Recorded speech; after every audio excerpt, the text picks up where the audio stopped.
Dine in, carry out, buffbrothers.com. Aw, man, now I want wings. Glad to finally have you over. What do you think? You could install a bay window to let in more natural light over there. Huh? Sorry.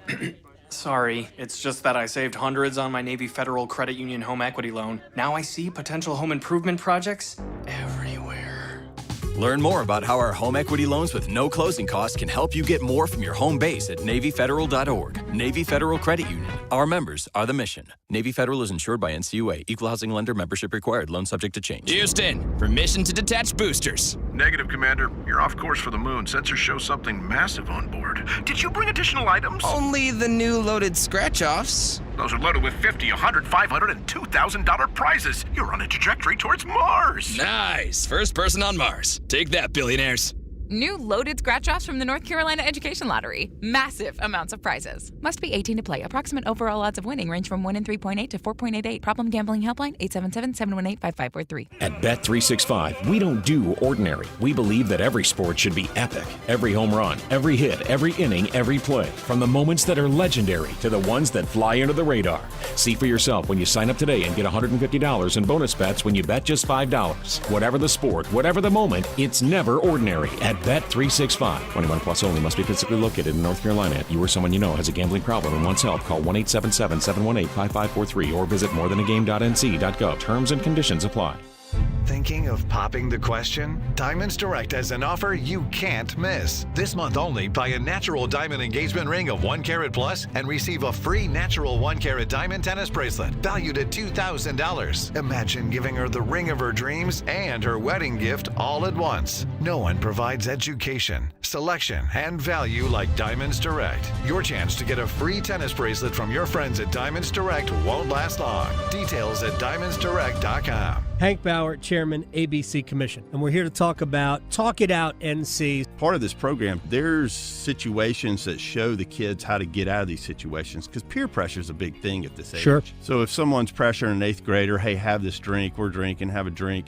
We have programs where it's set up that they can text their parents an X, and that's the red light. Hey, call me, tell me it's time to come home, come get me. So there are a lot of great things as far as Talk It Out. The website, talkitoutnc.org. Get bonus days to save during Window Nation's semi-annual sale now through June 30th. Get 50% off all windows along with no interest for 5 years, plus a bonus 10% savings when you schedule an estimate at 866-90Nation or windownation.com.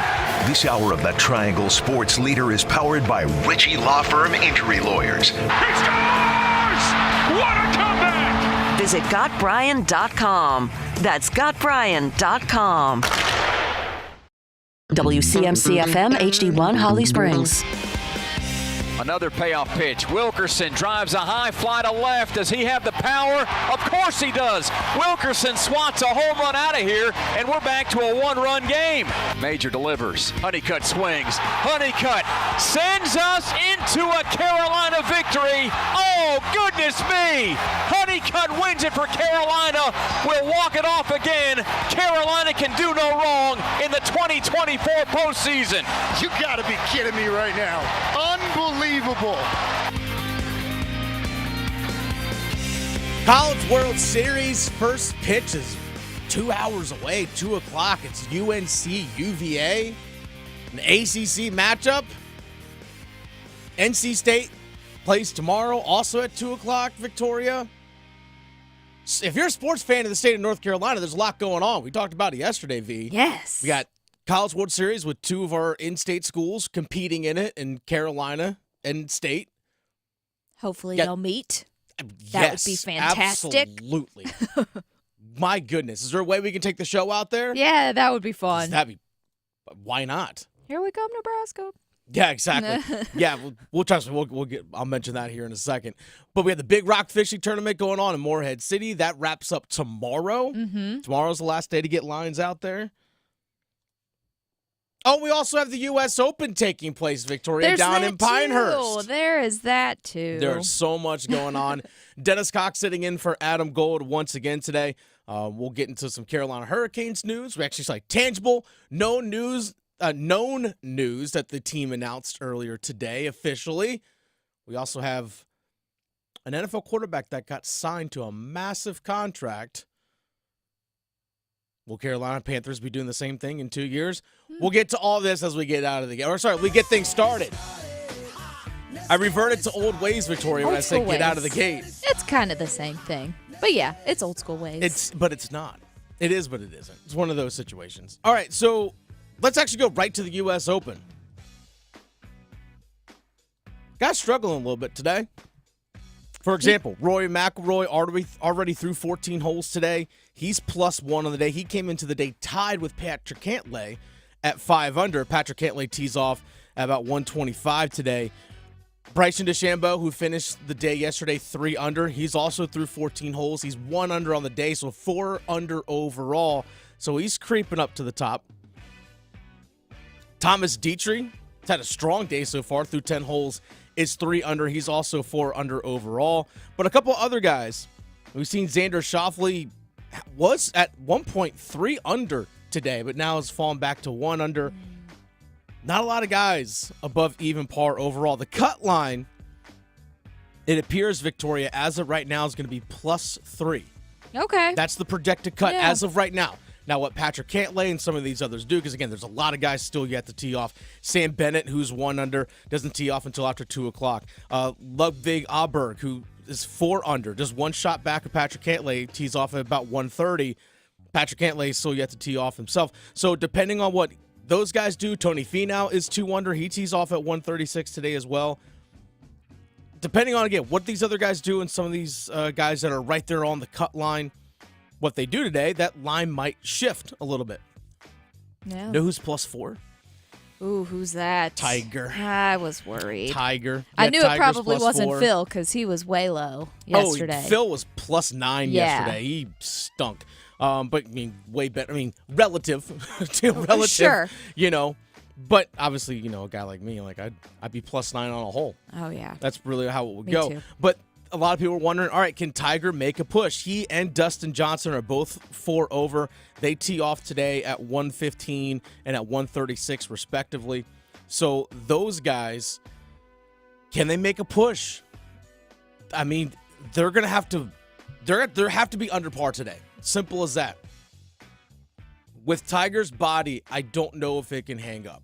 Yeah, like I know. over the course of the thing. Because for one shot, if it's just one shot, Tiger's as good as anybody still. Yeah. But can you do it 70 times for 4 straight days? Well, and, you know, Tiger even said that early on that would the heat be a problem? No. Someone asked him that. He was like, no, I'm used to it. That's where I thrive. I don't know. I mean, we like to think that we can, but when it gets hot. I mean, it does. I mean, he lives down in Florida, so again, that's where he says he's like, hot and humid. That's nothing. True. And a lot of these guys are used to playing out in warm climates as it is anyway, so I don't know if that's going to be much of a factor. It's just, again, the physical toll that his body has taken out over the years. But also, the course is just going to get even more difficult because no rain down in Pinehurst. It's because it is so hot and sunny, the course is only going to get faster, so the greens are going to be faster, and the conditions there in terms of just the way the rough is, the narrowing of the fairways. A lot of guys are playing out of the rough and the sand. Added elements. There's a reason why the U.S. Open, 5 under par for Patrick Cantlay might win you the whole darn thing. Sure. That's why yesterday was so vital to get out to that hot start. And I don't know if he makes it. I really don't know if he makes it. By the way, my pick to win the whole thing, Victor Hovland. Mm-hmm. Yeah, you can go and just scratch that. He was 8 over yesterday. Oh, no. At least he was beating Phil Yeah. with +9. There's Oof. not by much. Yeah. Not by much. But so there's a chance that he doesn't make the cut. By the way, he actually had a strong day today. Or he's -3 on the day, so he's +5 overall. He has 4 more holes left. He's going to have to birdie at least 2 of them just to give himself a chance to make the cut. You never know. Dudes can rally. But we'll see. A couple other guys with North Carolina ties, like Webb Simpson. He was 5 over yesterday. Will Zalatoris also yesterday 5 over as well. So it's a rough course to play. Mm-hmm. It's very unforgiving. Players talked about it. That's what Pinehurst is known for. It's what U.S. Opens are known for. These guys know it going in. But tons of action going on this weekend. Hope you guys enjoy it. In other news, as we transition here, I did mention that there is some Carolina Hurricanes news. This is official as of 10:03 this morning, Victoria. Yes. Jalen Chatfield re-signing with the Carolina Hurricanes, defenseman. Let's go. 3 years at $3 million per year. Chatty's staying. Let's go. Yes. I'm a big fan. I love this move. Yeah. I love this signing. We heard former general manager Don Waddell say at his year-end presser that the defense, the blue line, was going to be a focus in the offseason for this team. Now, again, Don Waddell's no longer with the team. He's in Columbus, but they know that's a position of strength. There was this last season, and it really has been in recent years. The blue line has been a position of strength for this team. And Chatfield's a vital part of that. One of the big offseason signings last year in the entire NHL was the Carolina Hurricanes signing defenseman Dmitry Orlov, who spent much of his career with Washington, got traded to Boston, played at the trade deadline in 2023, played out the remainder of that season, became a free agent, and signed with the Hurricanes at just 2 years, but $7.75 million a year. Orlov struggled in the early part of the season, trying to figure out his footing, understanding of the system, much like when we saw when Brent Burns got traded for a couple years ago. Took him a little while to get things going in terms of understanding the system, what he's supposed to do, and he was also working on the power play. It just takes a little bit to adjust. When things started to stabilize for Dmitry Orlov is when he was full-time paired up with Jalen Chatfield. Jalen Chatfield was like the stabilizer for Orlov, much like Jacob Slavin was the stabilizer for Brent Burns. There's a reason why those two guys work so well together, and that's why they were paired up for basically the entire season. They tried with Tony DeAngelo at different points earlier on in the year. Just didn't quite work out. Chatfield's skating ability, his speed, his ability to recover if he gets slightly out of position is phenomenal. And for that guy who was the quote-unquote sixth defenseman last year, I use air quotes on that, was your sixth defenseman, that pair of Orlov and Chatfield on pretty much every other team in the NHL for the most part is like your second defensive pair. And for Carolina, it was their third. That's how deep they were. But Chatfield gives you more stability over the next 3 years. He's now he's the only defenseman that is going to be signed for the team past next season, which is kind of crazy to think about. But there's still plans to work out a long-term deal with Jacob Slavin. Orlov is back. Jacob Slavin is back this coming year, but Orlov's going into the final year of his deal. Brent Burns in the final year of his deal. Slavin in the final year of his deal. But re-signing Chatfield is big because right now, those four guys I mentioned are your top four. Pretty solid top four. Yeah. Pretty solid top four. There is a chance that the rookie Scott Morrow might be ready to go come training camp, to be determined. Again, rookies, you just don't know. He might need a little seasoning down in the American Hockey League with the Chicago Wolves. And you probably need someone to obviously play that fifth spot on your third defensive pair. It was promising he wasn't miserable with his appearance that he made, when he came out. Yeah, the guy keeping can skate. in mind, he's big. He's a rookie, so he's got stuff to learn, but I'm excited to see how he fits in. He's a very highly looked at prospect for the Carolina Hurricanes. And the Canes, when you think about it, they drafted Jacob Slavin. They drafted Brett Pesce. To be that next defenseman in line. They drafted Noah Hannafin, who eventually they traded as part of the deal to get Dougie Hamilton a few years ago. But Noah Hannafin just got paid big time with the Vegas Golden Knights after getting traded to there. So, there's been a lot of really good draft picks. With him being a rookie, it's good that we still have guys like Slavin and Stahl and, guys who Pesce, so he can see how they work together as a team and learn from good mentors. Like, that's one of the best things about sports is you need to cycle. That's how you're successful, is if you have a cycle where you bring in the newbies when you still have the, great vets to teach them the ways. A lot of things still to learn. Yes. A lot of things still to learn. And you know what? It puts it takes a lot of the pressure off of him in some ways. Yeah. Just knowing that. But this is where the math comes in, right? When it comes to all the free agent signings and discussions that we've had about, okay, you're going to trade Martin Necas. What are you going to get in return? Well, that player you get in return is going to cost you dollars against your salary cap. Okay, you want to re-sign Jake Gensel. Well, that's going to cost you dollars against your salary cap. Carolina right now, looking at about $26 million in cap space. Take away, there's some rookie contracts that are, technically going against their cap right now, but you can send those guys to the minors and clear that cap space easily. So you're looking at about $26 million in your cap space still to spend. You still have a Seth Jarvis extension because he's a restricted free agent. You still want to work out a long-term deal with Jacob Slavin, even though he's going into the last year of his deal. Jack Drury is a restricted free agent. What are you going to do with Jordan Martindale? There's Jake Gensel. There's only so much money to go around. It gets eaten up real fast. That's probably why I won't see a guy like Teuvo Teravainen come back unless he's willing to take a lot less money than what he made last year. Math be math. Unfortunately. It's just what it is. Yeah. All right, next up. As we mentioned at the top of the show, the College World Series, the ACC-SEC baseball showdown in Omaha. That's right, the Atlantic Coast versus the Southeast. It's being settled in the Midwest. Yes, it is. Make it make sense, Victoria. With the corn. Make it. Out there in Nebraska, Right. with Matt Rule, at the end of the day, the Why not? Cornhuskers head coach, because, at the end of the day, it's just, they grow great corn. When I think baseball, I think corn. Of course. Have you seen Field of Dreams? I have many times. It's one of my faves. Is Kevin Costner out there too? All these important questions. All the things. UNC gets underway this afternoon, 2 o'clock. NC State tomorrow, 2 p.m. NC State taking on Kentucky.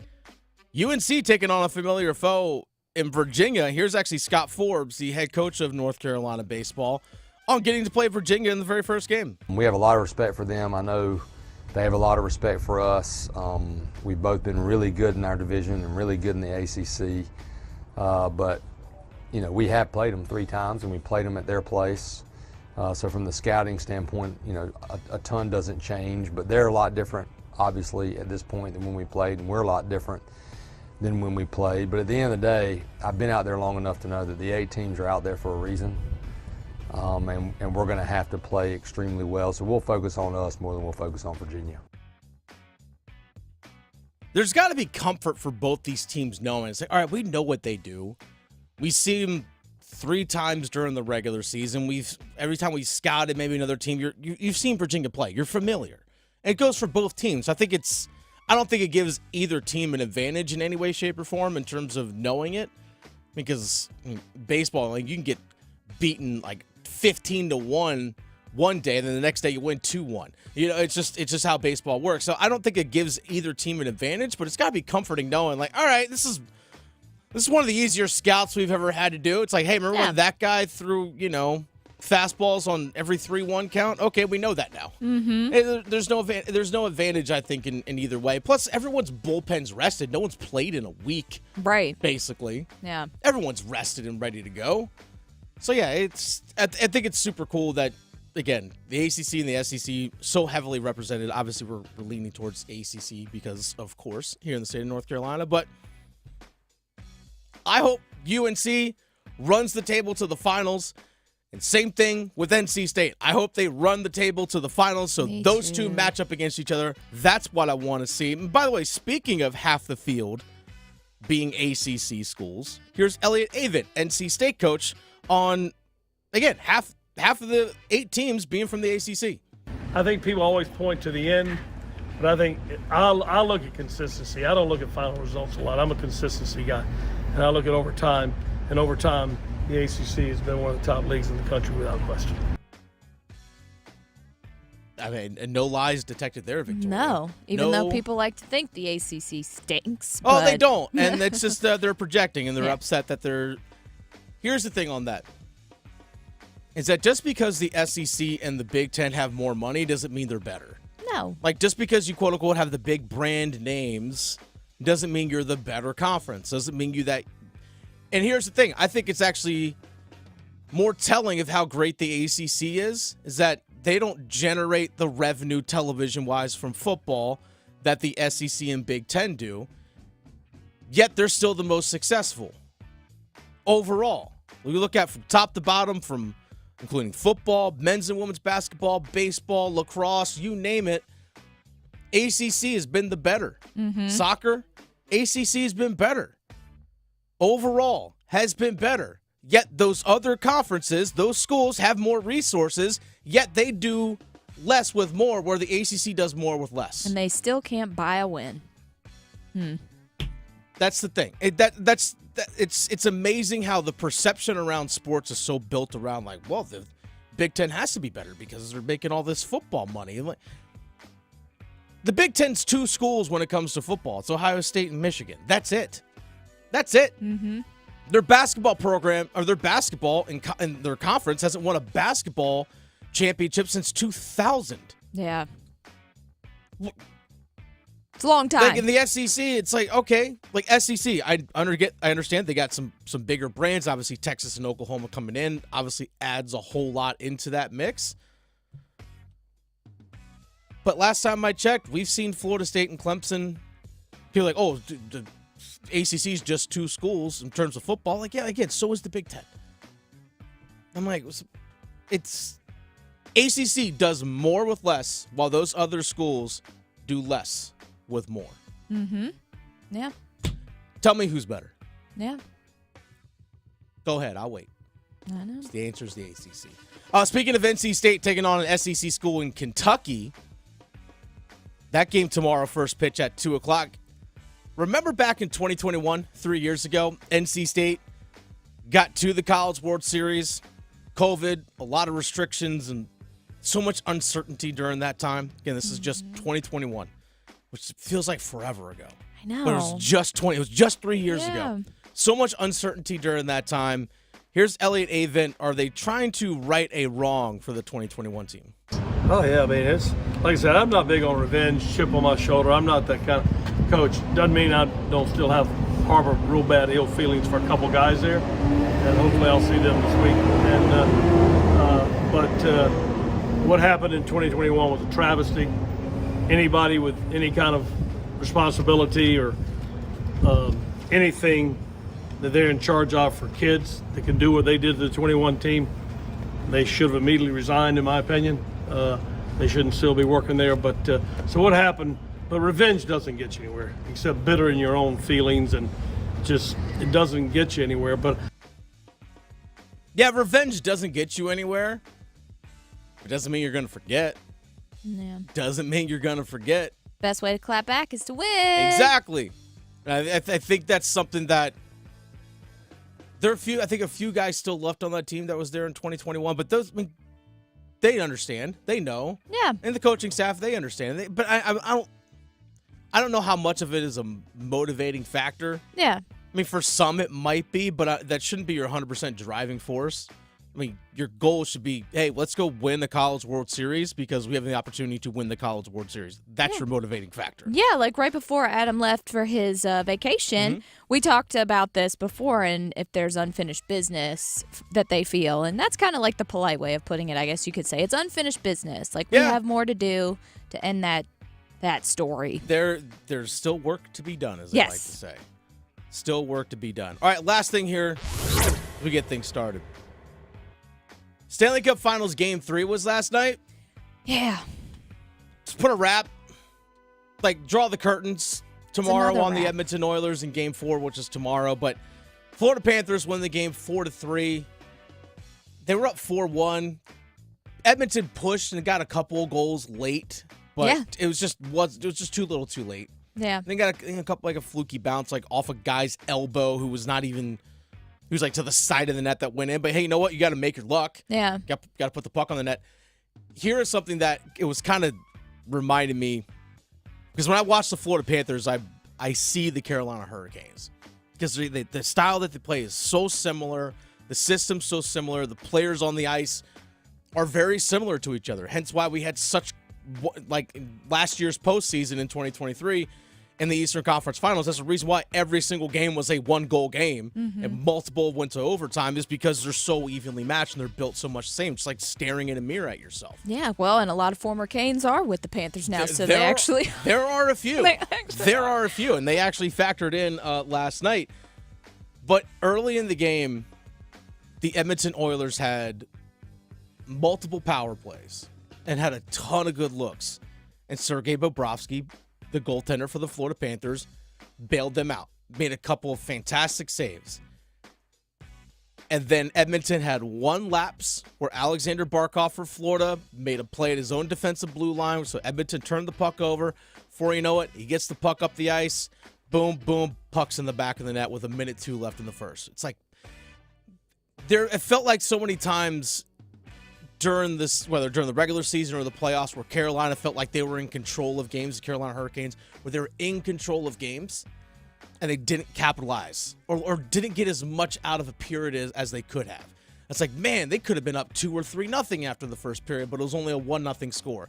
And then all of a sudden it was just one opportunity, boom, in the back of the net. Now you're in a tie game. Or not trailing. And a lot of times that would happen like at the end of a period. Yes! So we'd go into an intermission with the momentum completely out of the building. Exactly. Like, what? And that's what I saw yesterday with Edmonton. I was like, they didn't capitalize on the chances that they had. Mm-hmm. Once again, stellar goaltending from Sergei Bobrovsky again. Yeah. And that's really it. Yeah. Every chance Florida had, they capitalized. Skinner, the goaltender for Edmonton, had a little bit of a miscommunication handling the puck behind the net. Before you know, boom, goal. Now it's 2-1. Then it was goal again, 3-1. Goal again, 4-1. It's just like, Edmonton is very similar to the Carolina Hurricanes in their lacking of a goalie. Not to say that Skinner is terrible, but I do have my opinions of Skinner, and he is obviously not like Bob at all. And I think that's really been detrimental for the Oilers, because if they had anyone like Bob or even Igor, it'd be a no-brainer. I feel like it'd be a no-brainer. 100%. 100%. And yesterday, all the momentum, they started coming back. They got a couple goals back-to-back late in the third. And, I mean, they couldn't get it. Like, they couldn't get Skinner off the ice in the last 2 minutes. Then the Panthers were, like, covering the puck in the corner. So nothing was going their way. Like, they left with this just empty, deflated feeling. So I don't see Game 4 being awesome for them. This is something as well to keep that kind of crossed my mind. And PK Subban for ESPN said this after the second period. When Edmonton, they tied it 1-1. Yeah. They tied it at 1-1 early in the second. Goal by Warren Fogle, former Carolina Hurricane, on like a little mini breakaway. I was like, hey, look at there's Fogle. Look at you. But the pushback from Florida after that, their response was phenomenal. Like Edmonton, you're down 2-0 in the series. It's a tie game in the second period. You're at home. Like, where's the push? Like, show some emotion here. Yeah. And PK Subban called it like that was one of the softest periods he's ever seen play, which is terrible thing to have said about your team and when you're home. trailing at home. And you're trailing in a series. It's so much of it's mental. Yeah. It really is. So much of it is mental. It's not like Edmonton isn't a good hockey team. You're in the Stanley Cup Finals for a reason. Right, obviously. And you beat the Dallas Stars, who a lot of people, if they didn't project the Carolina Hurricanes to get to the Stanley Cup Finals, a lot of people were thinking the Dallas Stars would be in the finals. 100%. So they even beat them to get there. Exactly. It's crazy. And I think this is where we kind of talked about yesterday with the Dallas Mavericks and the Boston Celtics in terms of experience mattering, right? Florida went to the Stanley Cup Finals last year, experienced what it was like to get there, but they lost to Vegas. Now I think they had that experience. Now we know how to handle this situation, much like how Boston Celtics have gotten to Eastern Conference Finals and NBA Finals and Eastern Conference Finals so much over the last several years. Okay, now they've experienced it. Edmonton, this is their first time for a lot of these guys being in this situation. The experience matters. And it's showing.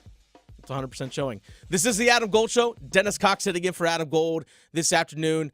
Victoria producing the show as always. By the way, happy Father's Day to all the dads and all the fathers. And not just dads, but father figures out there for people. Stepdads, fur dads, real dads. Real dads, the whole deal. Adoptive dads. All Happy Father's Day out there. Uncle dads. Sorry, I'm just still going. Yes, Uncle Dads. Uncle Dads, like Uncle Phil. Exactly. We saw Trevor Lawrence. The news broke yesterday that Trevor Lawrence, the quarterback for the Jacksonville Jaguars, signed a 5-year, $275 million deal. We stumbled upon something yesterday talking about franchise quarterbacks with Bryce Young.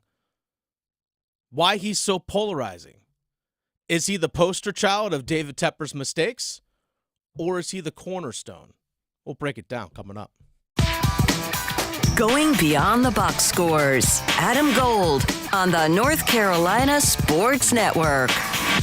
Golf's third major will be found on 99.9 The Fan. Listen all week long as we cover the U.S. Open from Pinehurst. Find out if Wyndham Clark can go back-to-back or if a new champion emerges. Depend on us for constant leaderboard updates and every big moment through the presentation of the championship trophy.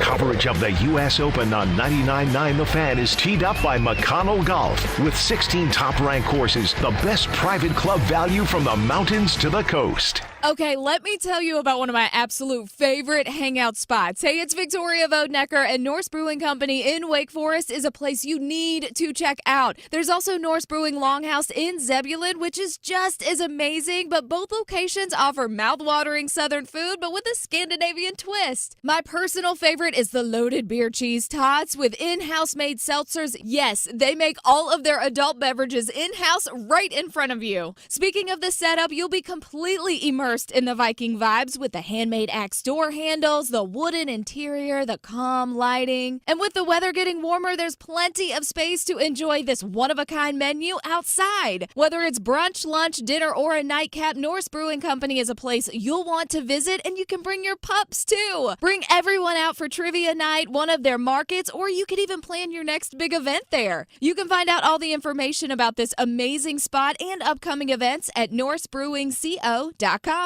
Hey, John, why so glum? I just got let go. The company's downsizing. This is the third time in the last 2 years. I'm done with this. Have you thought about My Computer Career? I've heard they can train you for a career in IT in just a few months, including cybersecurity and the basics of AI. And you don't need prior training or experience. Now that's a recession-resistant career. Wow, thanks. I'll check them out. Go to mycomputercareer.edu and take the free career evaluation. mycomputercareer.edu. Financial aid is available for qualified students, including the GI Bill. It's time for the Coastal Scholar Athlete of the Month. Hello, Creighton Blackwell here from Coastal Credit Union and 99.9 The Fan. Today, we are at Holly Springs High School, and we're here to celebrate the next Scholar Athlete of the Month, Emma Pankunis. She's a really great teammate. She's always looking out for everybody on the team and is a great leader. She's willing to set up her teammates for success and just puts herself in the position to help everybody out, and it's been really cool. Emma is all in. She has been since the first day I met her freshman year. My community is everything to me. So being able to kind of reach out and get back in these different areas and to people that have had such a big impact on me is just something that's rewarding in itself. I'm someone who have always prioritized my academics, and athletically, once I set those goals for myself, it became a big priority in my life. So to be able to maintain what I want and have those goals set makes it really easy to kind of focus on what's important. I've had so many people, not even just teammates, but throughout my club, throughout my high school experience, including my parents, that it's just everyone is pushing me to be as successful as I can be. And when I have so many people that are driving me and trying to keep me on track, that it just makes it easy to do it myself. And it makes it so much easier where you're not also trying to be successful for myself, but I'm trying to be successful for those people as well. Congratulations, Emma. For over 20 years, 99.9 The Fan and Coastal Credit Union have recognized scholar athletes at Triangle area schools. If you'd like to nominate a high school athlete, text AWARD to 919-860-5326. That's AWARD to 919-860-5326. Remarkable change begins with daring to be different. Baby, I'm on a mission with Boost Mobile, putting the latest phones in the hands of more people. Introducing the Signature Coach Prime Razor, only from Boost Mobile. Rush to your nearest Boost Mobile retailer and get your Signature Coach Prime Razor on us. Get after it. When you switch in with ID verification, select plans only. Offer valid 4/19/24 through 5/23/24. While supplies last. Taxes extra. New customers only. Must remain active and in good standing on the $60 a month plan for 6 months to receive all credits. Offer subject to change. This is Adam Gold. Victoria, you played sports in high school, right? Oh, yeah. Basketball, and I swam. Could you imagine competing for $1 million? No. $1 million. No. I competed for plastic trophies. I was also a high school athlete, baseball player. No, and I could never even imagine it. No. The Adam Gold Show.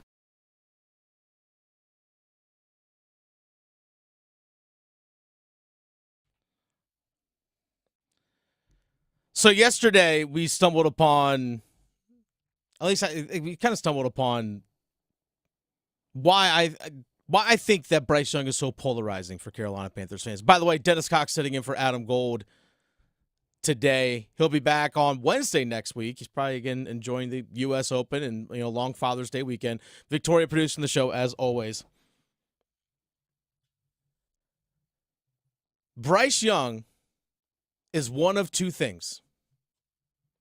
He's either going to be the poster child of all the mistakes of David Tepper, or he's going to be the cornerstone of your franchise as a franchise quarterback.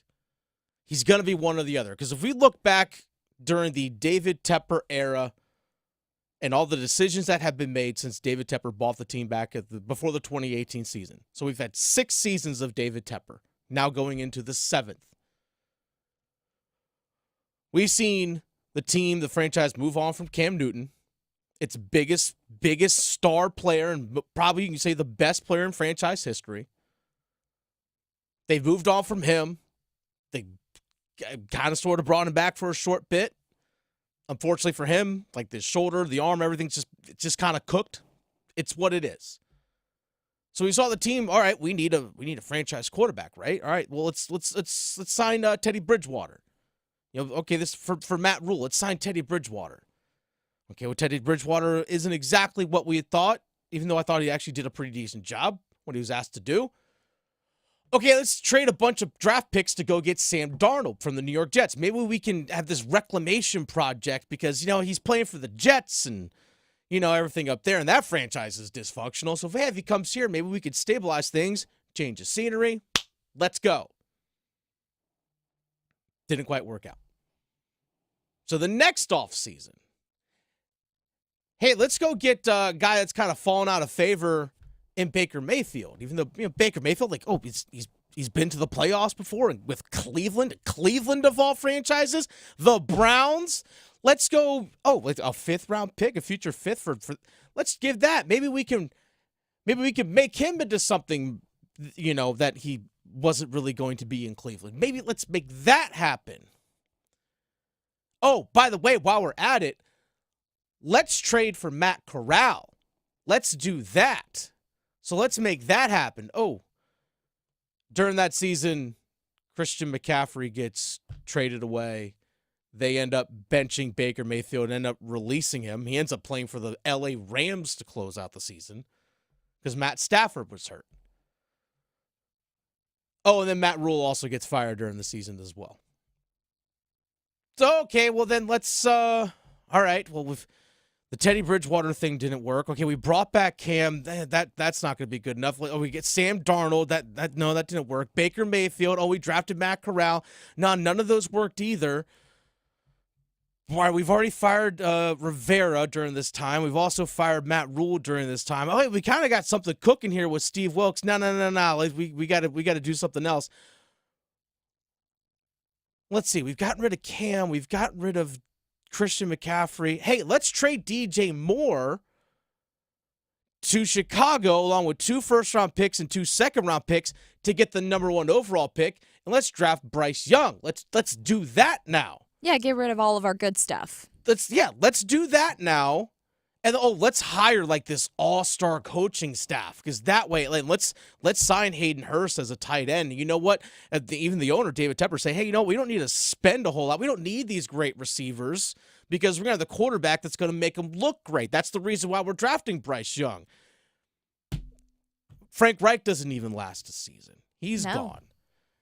So now, and then this offseason, Brian Burns gets traded away. So now Panthers fans, they look and say, okay, we've seen Rivera fired. We've seen Rule fired. We've seen Reich fired as head coaches. And obviously the 3 interims. Now we see this Dave Canales guy that, who's never been a head coach before. Now he's coming in. From enemy territory. That too. But hey, he made Baker look good. Yeah, exactly. So we have all that built up with Christian McCaffrey's gone, Cam Newton's gone, DJ Moore's gone, Brian Burns is gone. And one of the other favorites, like Frankie Louvu, he's also gone too. Oh, that stung. That one stung. And so now we're looking, and now our team also stinks. It's like we had 2 wins this past year, and all of our top players are all gone. And this is what we have to show for it. It's Bryce Young. So he's one of 2 things. He's either the poster child of all the mistakes of the David Tepper era. He's the top of that totem pole, however you want to describe it. The poster child, top of the totem pole, the face of it, however you want to look at it.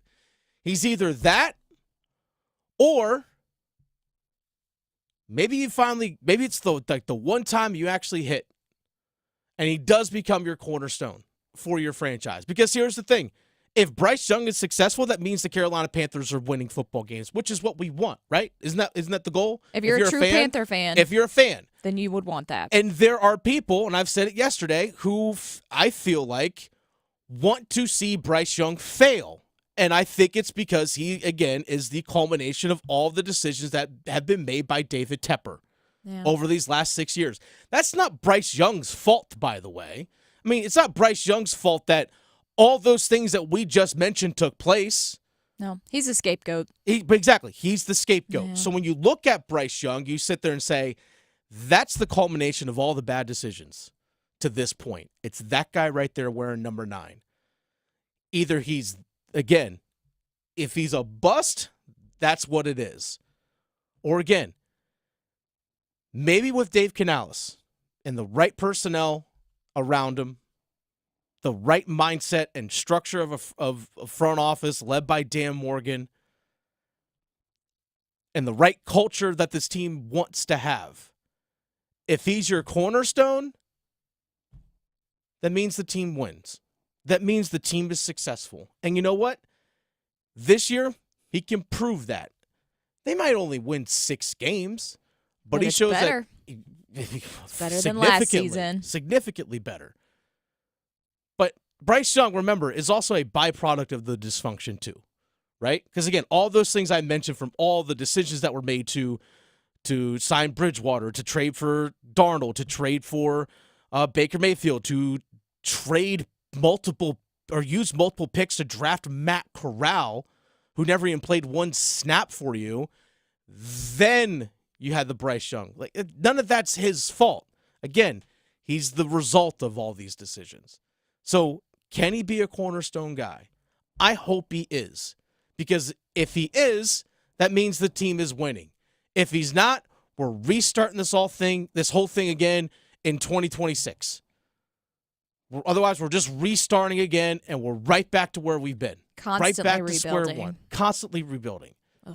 Because last year, the Panthers tried to have their cake and eat it too. Oh, let's go get the young franchise quarterback, but let's also compete right now, as opposed to, hey, let's hit rock bottom, tear the thing down, then build it up the proper way. They tried to let's give up a bunch of assets to get Bryce Young, and let's also see if we can compete for the playoffs, because, under Steve Wilkes, we almost did that when he was the interim. But let's not use the same strategy that he had, or him. There's that too. So nonetheless, he's going to be one of two things. He's either going to be your franchise guy, or he's going to be your scapegoat, or he's, again, the poster child of the David Tepper mistakes.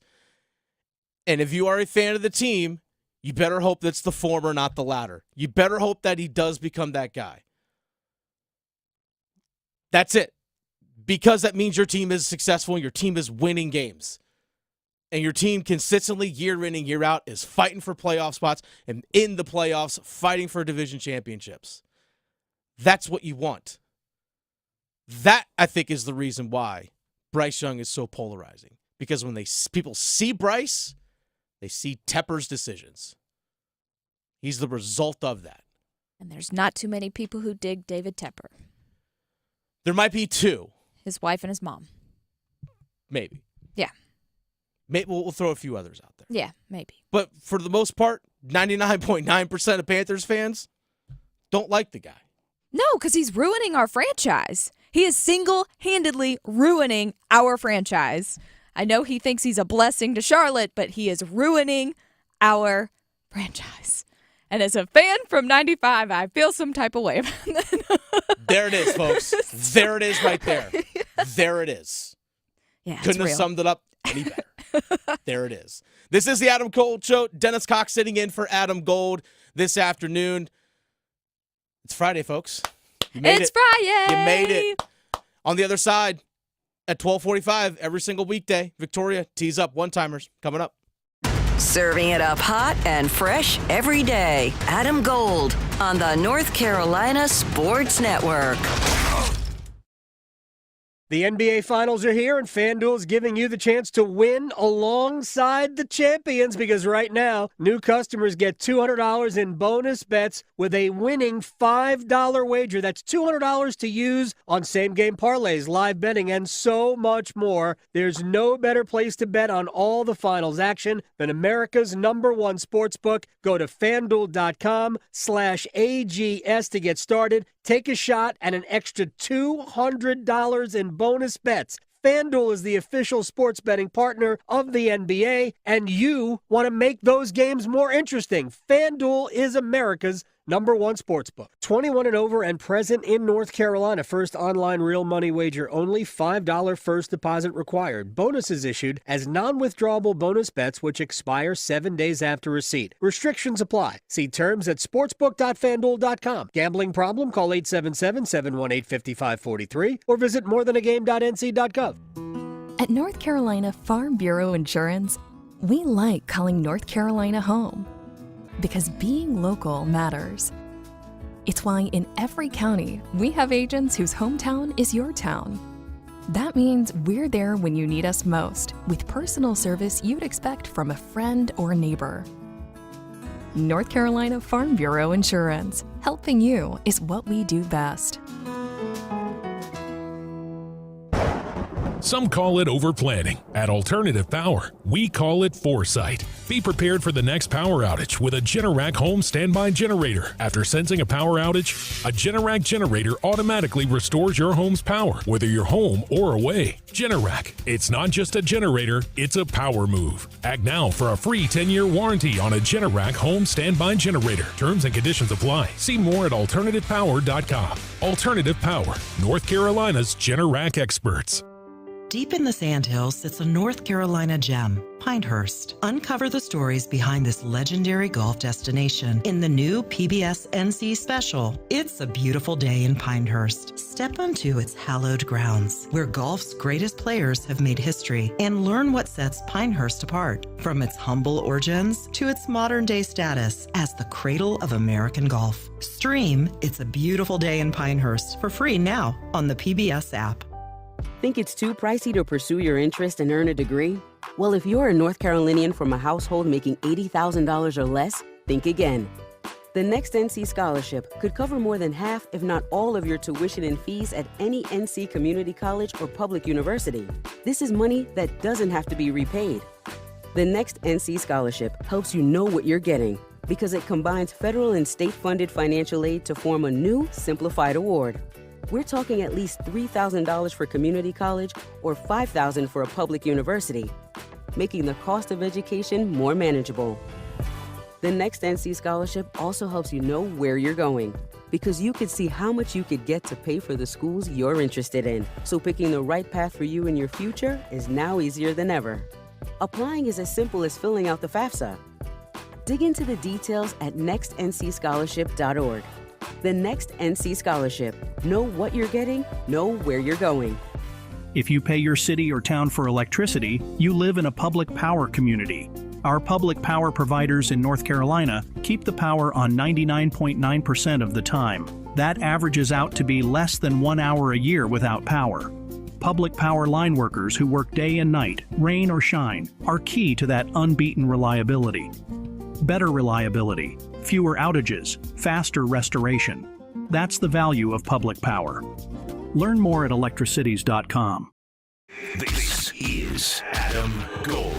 That answer fails on so many levels. Part of me wants to start the answer again and then stop it after each time. Is that a good idea, Victoria? No. That's great. Did you do that on purpose? I did. You did? All right. At the end, that was brilliant. The Adam Gold Show.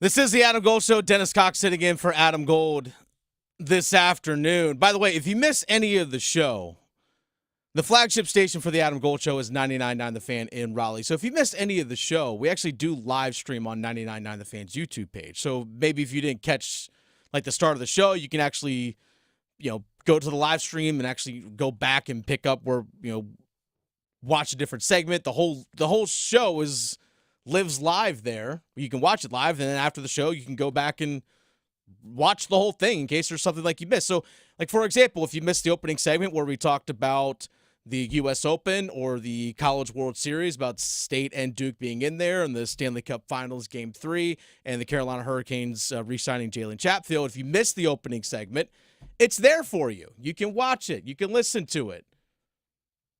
It's all there, folks. Don't worry. We're not leaving anything out, including one-timers. Let's go, Victoria.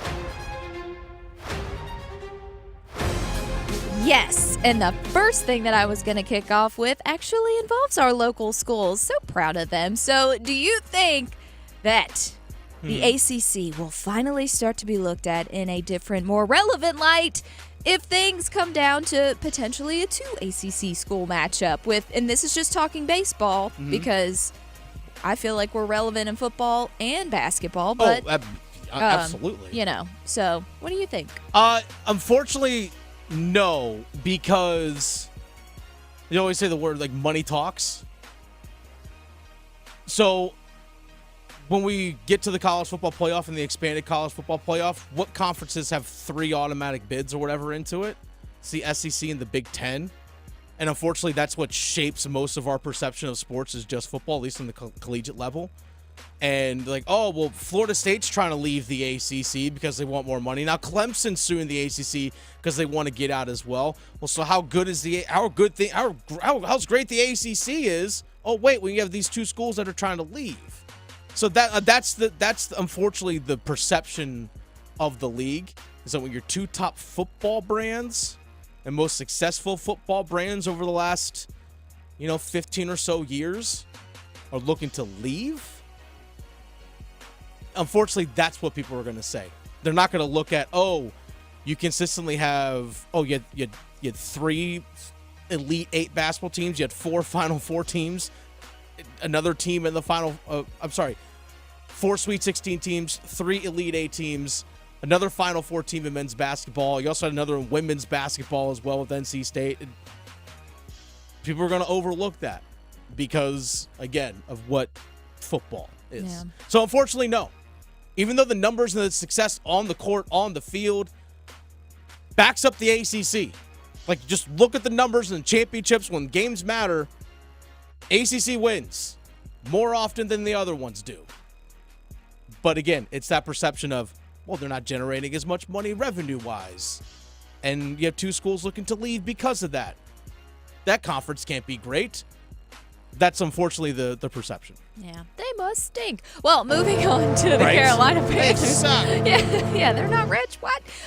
So, looking at minicamp, do you feel, because I don't know if it's just people want something to talk about or not, but if you look at minicamp, is there anything that you think we should take away from it or be looking for that might be key for the season, or is it just too early to make an assessment? I think the biggest thing that we hope was established during OTAs and minicamp is the culture that Dave Canales wants to have and what they're trying to build culture-wise and the identity that the Panthers are trying to build.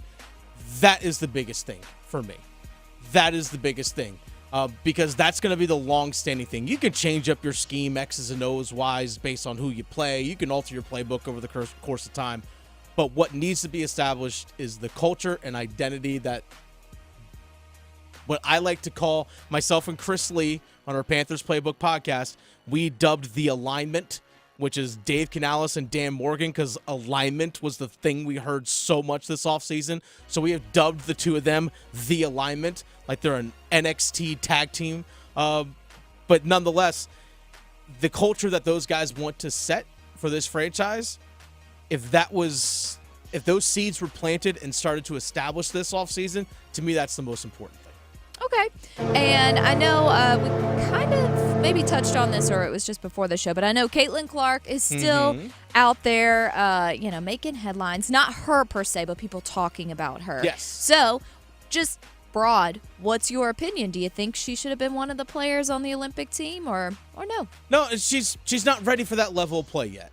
And I think that's something that people have to understand is that, yeah, just because she was the first overall pick, she's still a rookie. She's still struggling at the professional level.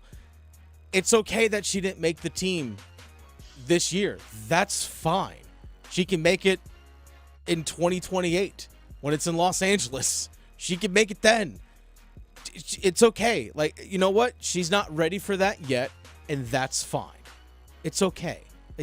But people have tried to turn it into so much more than what it actually is. Like the hard fouls against her are like an indictment of like all this other stuff. Like, no, she's a rookie, and other pros and established players are going to test her resolve. They're going to test her mentally. I'm going to try and get under the rookie's skin. We see it in every single sport. Hey, you know what? Might be like a half step late, but I'm going to make sure I'm going to get a hit on Bryce Young. You know why? Because he's a rookie. I'm going to try and rattle him. I mean, gosh, look at in hockey. Seth Jarvis was in his third year in the NHL this year. People still try to get under his skin and do all those things. It's sports. No, she wasn't good enough to make the U.S. women's basketball team for the Olympics this year. Okay. She's not there yet. That's all it is. And that's fine. She has struggled, like a lot of rookies do, when they get to the professional ranks, especially number 1 overall pick, because the Indiana Fever just aren't a good team. And she's struggling.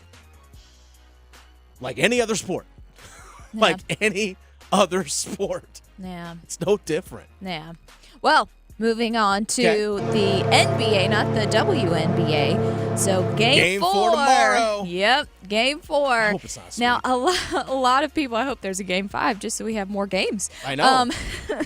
So a lot of people are giving Luka a lot of heat. Al Han even just said earlier that he thinks, or Al Han said earlier that he thinks game 4 is the most important moment for Luka's career. So do you think this is valid? Should Luka be getting all of this heat from just game 3? Some of the heat is valid, but I think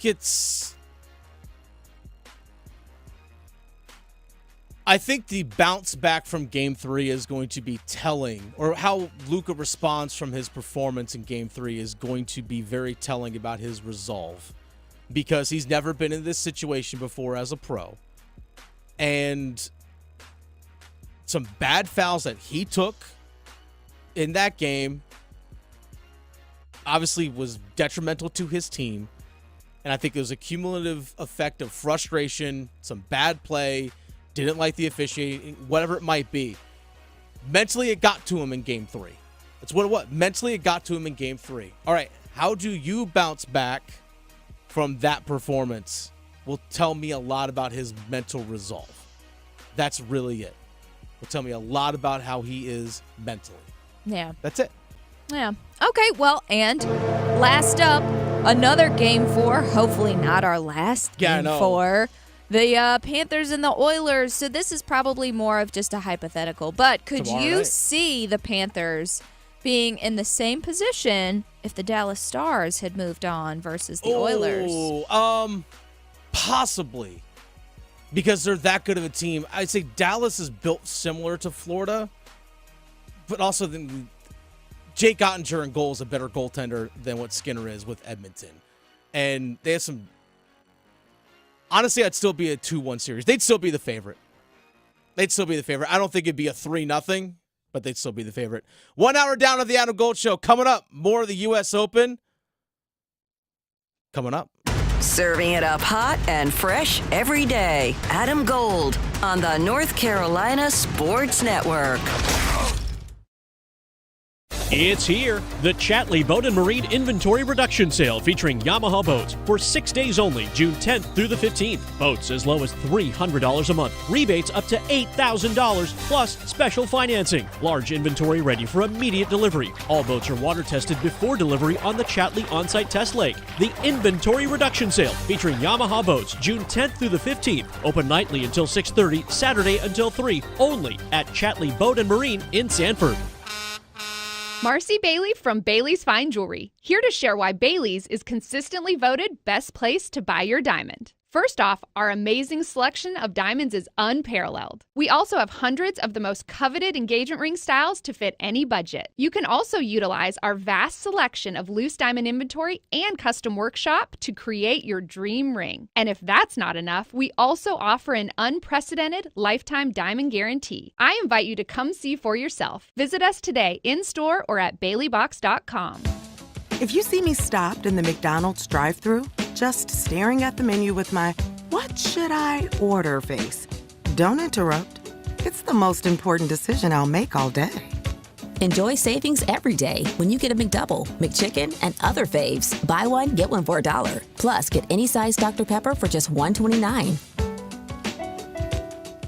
Price and participation may vary. Valid for product of equal or lesser value. Cannot be combined with any other offer or combo meal. It's Men's Health Month. Time to tackle important topics like testicular and prostate health. About 1 in 8 men get prostate cancer, and early detection and treatment is mission critical for lots of urology issues. Don't be a sad statistic. Schedule your preventative screening today with Associated Urologists of Cary at AriseTheClinicForMen.com. Be proactive for you, for your family, for your future. Let's get this done. Make your appointment today at AriseTheClinicForMen.com. Adam Gold in studio with my friend Alice Brule from the Aluminum Company of North Carolina. When people come over to the showroom, they see all of these great doors.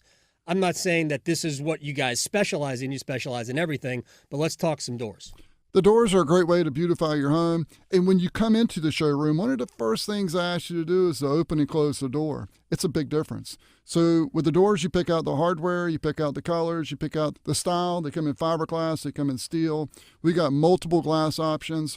It's a great way to improve your home. It's easy to do. It's affordable. And these doors, a lot of times you go in and out the door 10, 20 times a day. You might open the windows 10 times a year. Though that is true. By the way, I'm not sure I've ever walked through my front door. You're not the only one. Yeah, we use the back door. The back door is side door. We do those also. All right. That's Dallas Brule from the Aluminum Company of North Carolina. 800-672-4348 on Hamlin Road in Durham. AluminumCompany.com. Check them out if you need a door. Whether it's the Hurricanes and their push for a second Stanley Cup or the first-year travails of Bryce Young and the Panthers, you get all of that and more in the Best of the Adam Gold Show, brought to you by Coach Pete at Capital Financial Advisory Group. Visit us at CapitalFinancialUSA.com. We all know what UV rays can do to our skin, but they can also do damage to your car. Keep that from happening with 303 Protectant. 303 Protectant keeps the sun's harmful rays from causing fading and cracking in rubber, plastic, or vinyl surfaces. From the dashboard to the tires, 303 Protectant keeps your car looking new longer. Get 303 Protectant today at O'Reilly Auto Parts. Visit 303radio.com for more information. This hour of buzzer-beating, nail-biting, edge-of-your-seat sports action on 99.9 The Fan is powered by Ritchie Law Firm Injury Lawyers. Visit GotBryan.com. That's GotBryan.com. WCMC HD1 Holly Springs. Take us with you on radio, web, app, Alexa, and YouTube. 99.9 The Fan, the Triangle Sports leader. This is the Adam Gold Show. Turnover down low, and Tarasenko scores for Florida. Turned over, Bennett alone in front. He scores! Great pass from Tkachuk, and the Florida Panthers have taken a 3-1 lead. Barkov comes in. He scores right down the center lane. It's 4-1. And that's going to do it. Game 3 goes to the Florida Panthers, 4-3. That was a pretty, overall, I know it's a 4-3 final score, just a one-goal game, but that was a pretty... Florida Panthers were pretty much in control of that one scoreboard-wise. Edmonton is just struggling to score right now. By the way, Dennis Cox sitting in for Adam Gold here on the Adam Gold Show.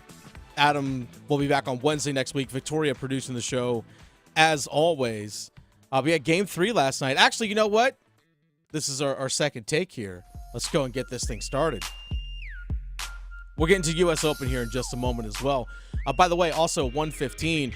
Trevor Lawrence got paid. Will Bryce Young be in that same situation 2 years from now? But don't worry, we got College World Series. There's a whole lot going on right now, including the Stanley Cup Finals taking place. Game 3 was last night. We heard the highlights here at the top of the hour.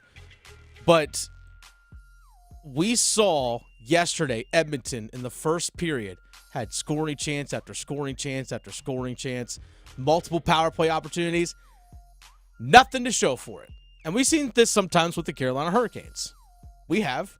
We feel like, man, Carolina really dominated that period, had a lot of really good looks, and the score might be even. It's like 0-0 after the first, or maybe it's just 1-0. Or the other team gets one late opportunity in the period and they capitalize on it for, Carolina's trailing going into intermission. That's kind of what happened yesterday. Edmonton had so many great scoring opportunities yesterday, and did they capitalize? No. But Alexander Barkov, who's the best defensive forward, probably the best overall two-way forward in the entire NHL.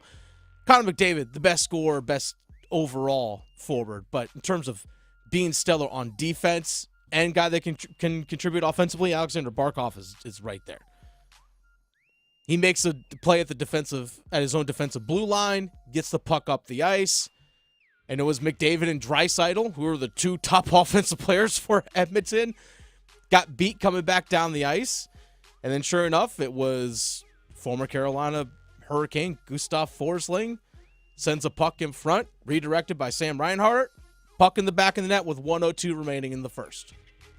Go figure, right? Florida had an opportunity. They capitalized on it. Edmonton, when they had their chances, hasn't been doing that. Simply put. And Sergei Bobrovsky was awesome. Like I mentioned, multiple power play opportunities in the first period for the Edmonton Oilers. They had nothing to show for it. Nothing. Now, Bobrovsky went post to post multiple times and made some great saves. He was awesome. Edmonton came away with nothing. That's the story. Now, before you know it, it's 4-1 Florida. And then they end up holding on. A couple of late goals for the Edmonton Oilers in the third period made it 4-3. But Florida's just simply the better team. They're more physical. Edmonton has not had the pushback. I was like, there's some moments out there where I'm like, just this whole series, show some freaking emotion here. Yeah, Edmonton. It almost show feels emotion. like the Oilers are just kind of cracking under the pressure because they have the talent. It's just, they're even the star players that usually help McDavid, because McDavid was kind of like the wingman. I used to call him to all Hyman and Draisaitl. But even those guys, it's just they're not showing up in this series like they have been to get here. They have not. It's just interesting. It really has. I remember I think it was in game 1. I know Florida is not afraid to push and shove after whistles and things like that. They're just not, which is totally fine. I have no problem with that. But McDavid's in the middle of it, and he's kind of mixing it up a little bit. I'm sorry, that's your captain? That's your best player? Where are you guys? Where's the rest of you? If your captain and your best player is just in the middle of four Florida Panthers players just getting beat up, it's easy to mix things up. It is. But where are the rest of you guys coming in pulling guys off? Stepping in. You didn't see any of that yesterday. Gosh, Warren Fogle, former Carolina Hurricane, who ended up scoring a goal yesterday. Gosh, for Sam Bennett, there was a scrum between pretty much every guy on the ice behind the net. Matthew Tkachuk's in there no, you get off my guy. And Sam Bennett just shoves down Warren Fogle to the ice and just face washes him. Just no, you stay down there, youngin', basically is what he did. You mentioned a guy like Zach Hyman. No goals, no assists. This entire series, he's -2. I know. And see, that's the one that gets me the most because Hyman has been a superstar for the Oilers. I mean, granted, he is working on a line that is elite. And so he is always in the position to get those ugly goals. Yeah. And it's just this series, he's not been able to do it. He's not capitalized on any rebounds. I don't know. He's a fantastic player, but yeah, he has not been showing up on, any kind of stats. He was a guy during the regular season at over 50 goals. Like you said, most of that right there in front of the net. Go back to the start of the Dallas series, just 3 goals in 9 games. Yeah. For a guy that was averaging a goal every other game. It was crazy. Like, if you had looked, if you're a betting person, if you like to bet now that it's legal here in North Carolina, thank you. He was becoming minus for an anytime goal scorer. Like, if someone is minus anything as an anytime goal scorer, you know the You're likelihood. supposed to score. Means you're supposed to score. That means they score a lot. Means you're supposed to score. Game 4 of that's tomorrow night. Curtains. I mean, honestly, 27-1 are teams in the Stanley Cup Finals that have taken a 3-0 series lead. The one time happened in 1942. It's a long time ago. Been a minute. Yeah. It's been a minute. It's been since World War II that a team has come back from down 3-0 Way to put it in the Stanley Cup Finals. Yeah. That's just a factual thing. Mm-hmm. We'll get into NBA Finals Game 4 later on here in this hour, but we'll definitely want to hit on the game that took place last night. And again, the Game 4 of that one. Edmonton might win Game 4.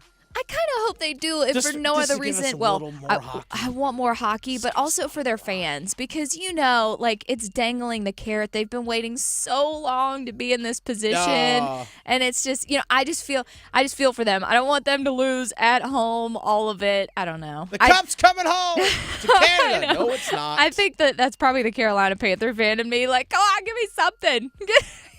Just I want something. All right, next up here real quick. U.S. Open is taking place. Thomas Dietrich, dude is shooting up the leaderboard right now. He was 1 under coming into today. He's 4 under through 13 holes. Look at him go. He's tied with Patrick Cantlay for now at 5 under. Now, Patrick Cantlay has yet to tee off, so to be determined what his day is going to look like. But we've seen him at 4 under today. Hideki Matsuyama also 4 under. So he's at 2 under overall. So Hideki Matsuyama started the day at +2. Now through 15 holes is at -2. So we've seen some early in the day, some pretty low scores. Billy Horschel was +3 going into today. He's 3 under on the day through 15 holes. So he's at even par. So again, the cut line as of right now is projected to be at +3. So you got to be +3 or better to make the cut. That's the way things are looking right now. And that's where a guy like Billy Horschel was basically at the cut line to start the day. He's moved himself into even par. As long as he finishes his round strong, he's looking pretty good. So I'm curious as the day gets warmer, it gets hotter as the day goes long. How impactful is that going to be on the scores? So nonetheless, we've seen some guys like Xander Schauffele was 1 under yesterday. Was 1 under today. He finished even yesterday. He was 1 under today. So he's 1 under through 2 rounds. So he's still right there in the mix to make a move. Tony Finau is -2, has yet to even tee off today. Rory McIlroy finished today +2. Rory McIlroy is tied with Patrick Cantlay after the first round. He was +2 today. So it's interesting.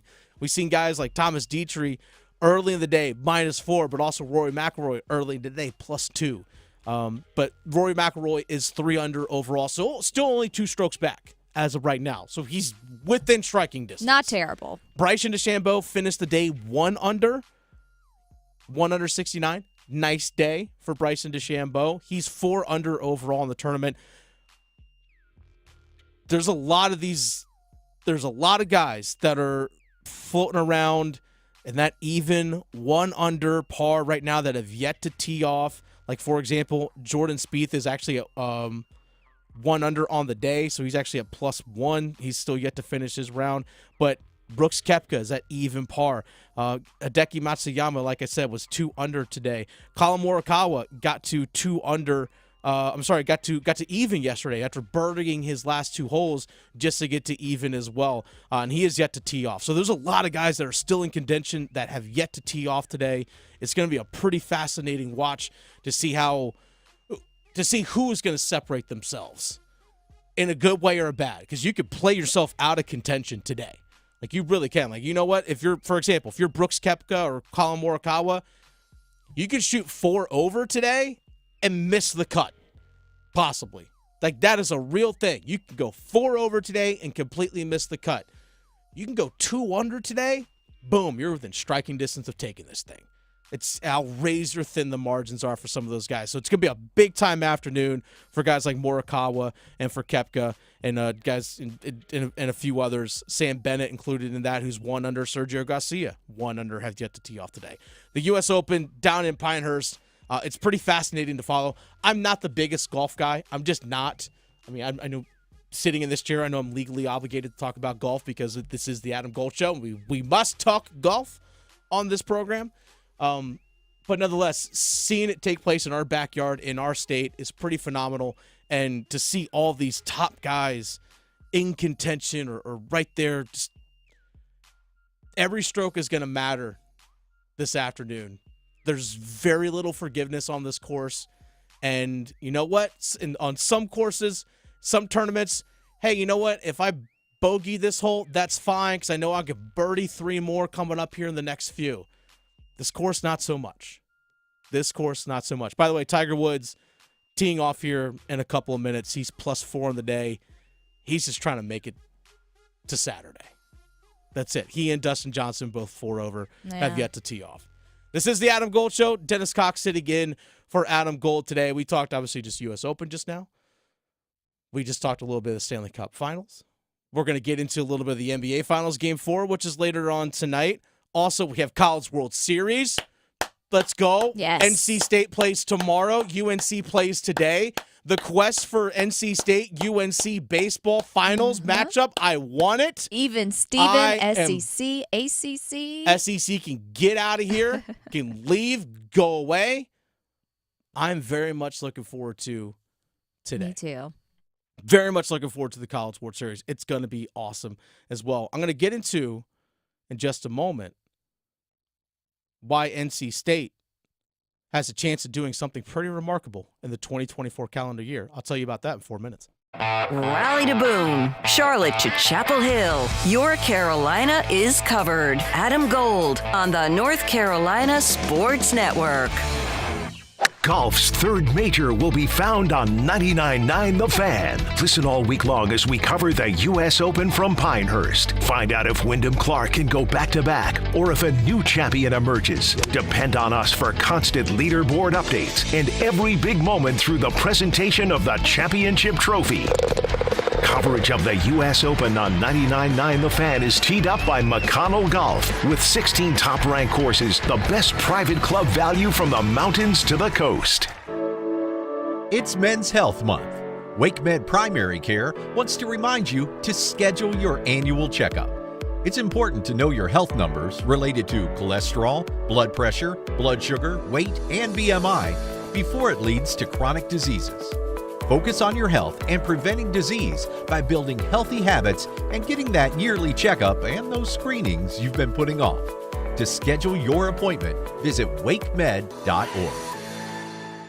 If Heineken Silver was a 60-second radio ad, it'd tell you all the stuff you need to know in only 30 seconds to keep things light and refreshing. Seriously, time me. Heineken Silver, a world-class light beer that's surprisingly crisp and refreshing, made with only premium quality ingredients and just 2.9 grams of carbs and 95 calories, all without compromising on taste. Heineken Silver, all the taste, no bitter endings. Order now at Heineken.com/silver. Must be 21 and older to purchase. Enjoy Heineken responsibly. Whew, 30 seconds, that's it. Done. Peace. It's bow time. Listen up, because we've got some big news to share. You might want to sit down for this. Bow Sauce is back at Bojangles. If you think you missed it, just imagine how our Supremes must have felt. Because there's no better sauce to pair with our crispy, golden chicken Supremes. They're already boldly seasoned to perfection, but add Bow Sauce and you can taste a truly legendary combination that will make you want to yell, "It's bow time!" So don't wait. Grab a Supreme and dip into some Bow Sauce. It's bow time. There's no time like bow time. Time to stop whatever you're doing to satisfy your craving for flavor with a Bojangles Chicken Supremes dinner. Choose a 3-piece or 4-piece Supremes dinner. Get your choice of fixin', a biscuit, and legendary iced tea. And don't forget the sauce for dipping, because Bow Sauce is back. That's right, Bow Sauce is back. Hungry for flavor and value and love the Bow Sauce? Then it's bow time. Houston, permission to detach boosters. Negative, Commander. You're off course for the moon. Sensors show something massive on board. card. Did you bring additional items? Only the new loaded scratch-offs. Those are loaded with $50, $100, $500, and $2,000 prizes. You're on a trajectory towards Mars. Nice. First person on Mars. Take that, billionaires. New loaded scratch-offs from the North Carolina Education Lottery. Massive amounts of prizes. Must be 18 to play. Approximate overall odds of winning range from 1 in 3.8 to 4.88. Problem gambling helpline 877-718-5543. Picture this, the perfect summer barbecue. No stress, no responsibilities. Just all your friends, burgers sizzling, hot dogs cooking, Pepsi Zero Sugar fizzing, and a backyard of very, very happy people. Oh yeah, we could get used to this. Very, very used to this. Grilling, better with Pepsi. For a limited time, get 2 20-ounce Pepsis for only $4.25 at Refuel. So hurry in and enjoy an ice-cold Pepsi today. Last year's RV trip, we met a couple with the same bumper sticker. What are the odds? Your cousin isn't a good storyteller. He was a podiatrist, or was it a pharmacist? You don't say. Oh, I can't remember. But she owns an RV protected by Progressive, and you don't. So until you get your own RV, her stories are the most interesting stories you've ever heard. Wow, interesting. And when you do get your own RV, save money by bundling it with your home, auto, or other vehicles with Progressive. Oh, anesthesiologist. He was an anesthesiologist. Progressive Casualty Insurance Company, affiliates, and other insurers. Not available in all states. This is Adam Gold. Thank you very much for your time, man. We will talk again. Adam, anytime for you, my friend. Thank you. I don't know why it makes me laugh. Why does that make me laugh? I don't know. Maybe you just are used to people being mean to you or something, like Twitter. I don't know. The Adam Gold Show.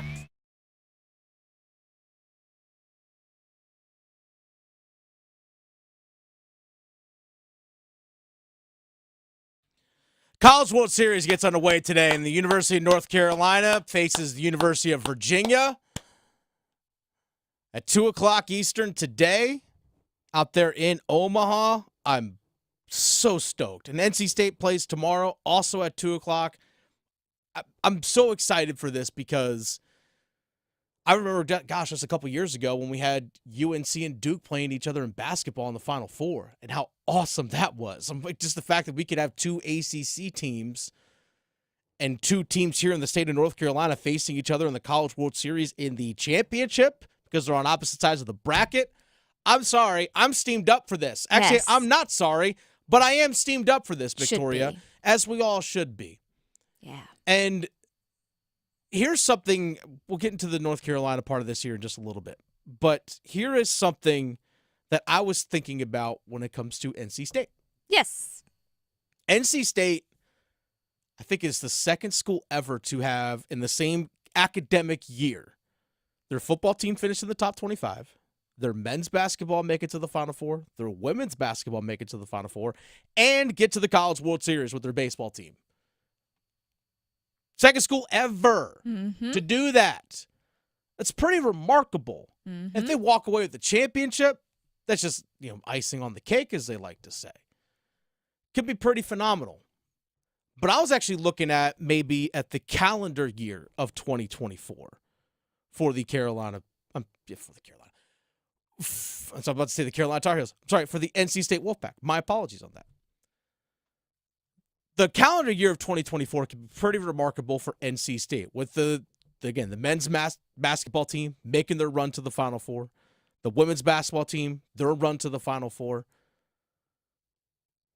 especially with the NC State men kind of doing it out of nowhere, especially the run that they made in the ACC tournament just to get into the NCAA tournament, and then the run continuing all the way out to Phoenix to the Final Four. They kind of were like the quote-unquote Cinderella in that sense. But with the expanded college football playoff and all the moves that NC State football made this offseason with the transfers that they brought in, with the high-end recruits, like multiple top 300 recruits come in, especially even just at wide receiver and some of the offensive skill positions. With the guys that they brought in, especially the money that was probably spent in NIL money to get some of these guys to come to NC State.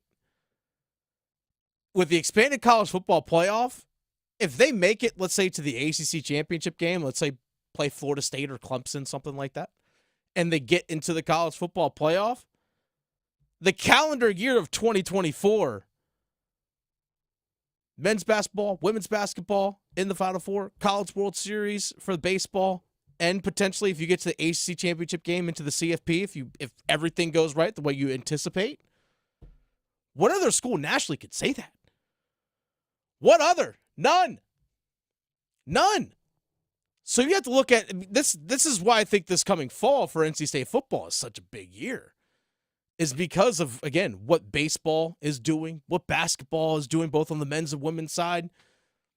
There's a lot. It could be a very special 2024 calendar year for NC State. Extremely special.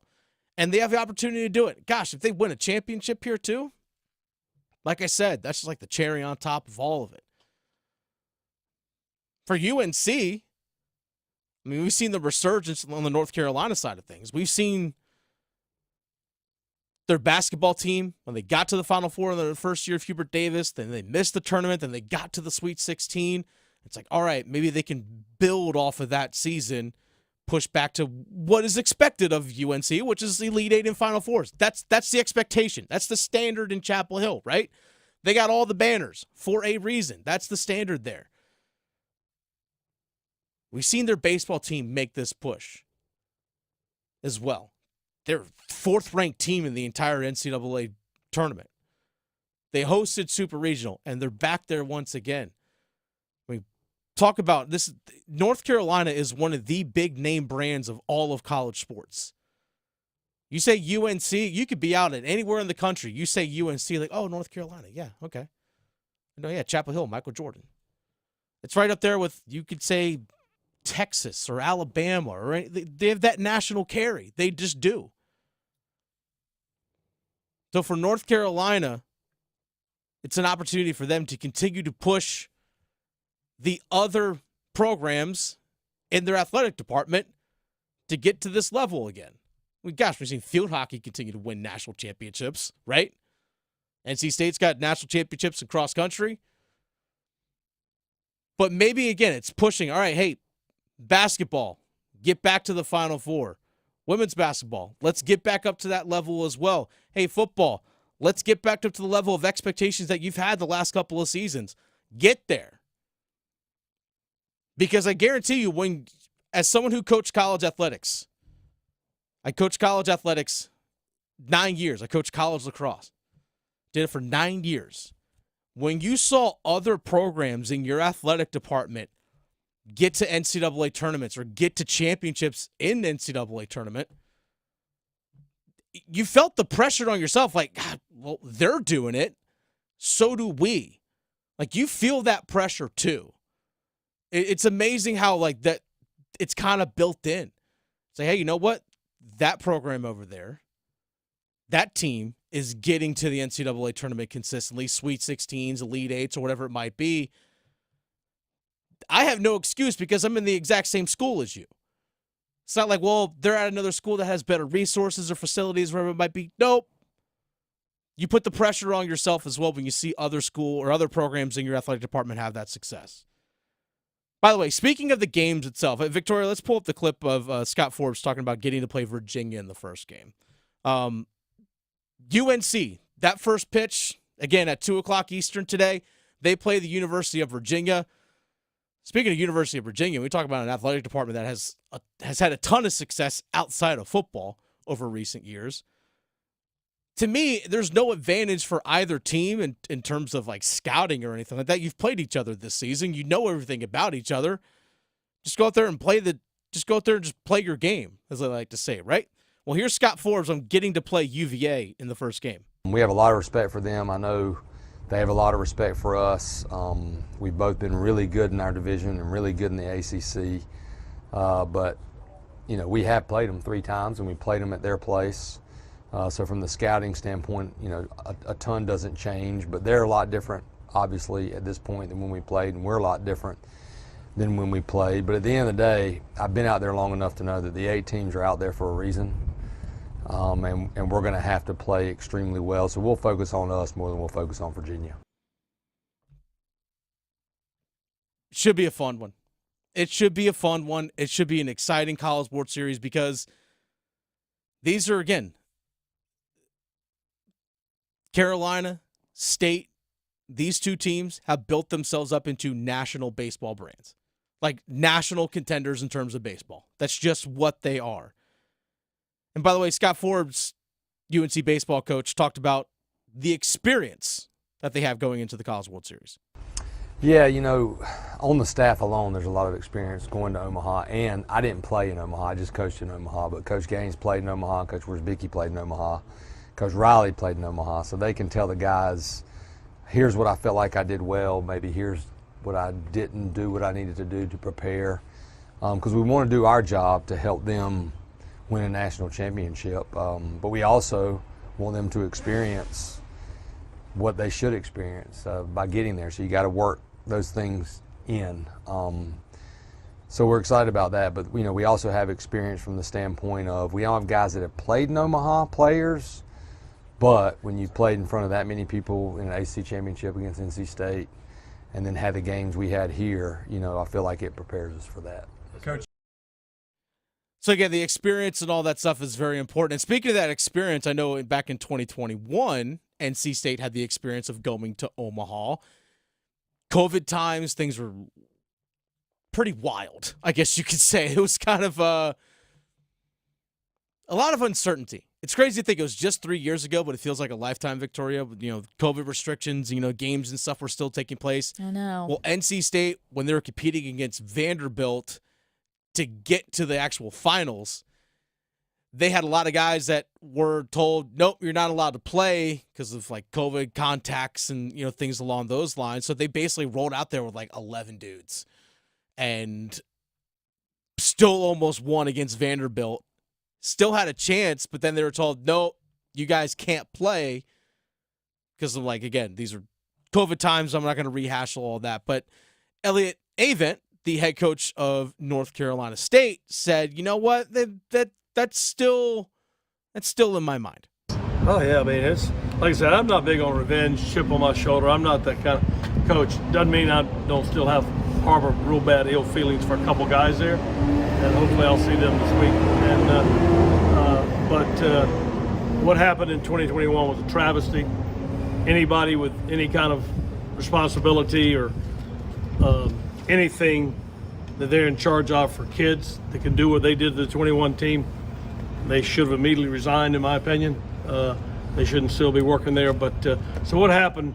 But revenge doesn't get you anywhere, except bitter in your own feelings, and just it doesn't get you anywhere. But yeah, bitterness and revenge, that really doesn't get you very far. But you know what can? It should be everyone's motivation. Walk home with the trophy. Winning. That's it. That's just walk home with the trophy. Mm-hmm. There's your motivation. This is the Adam Gold Show. By the way, NC State, Kentucky, that is 2 o'clock tomorrow. First pitch, 2 o'clock Eastern time. And I think it's also really cool that the first game of the tournament features two ACC schools, and one of them here from the state of North Carolina. I think that's super neat. But also, if you're just a fan of sports here in the state of North Carolina, it's cool that you can watch UNC today, then you can watch NC State tomorrow, and just kind of the back and forth a bit. Yeah. And obviously, you got the U.S. Open and all that going on. So much happening here.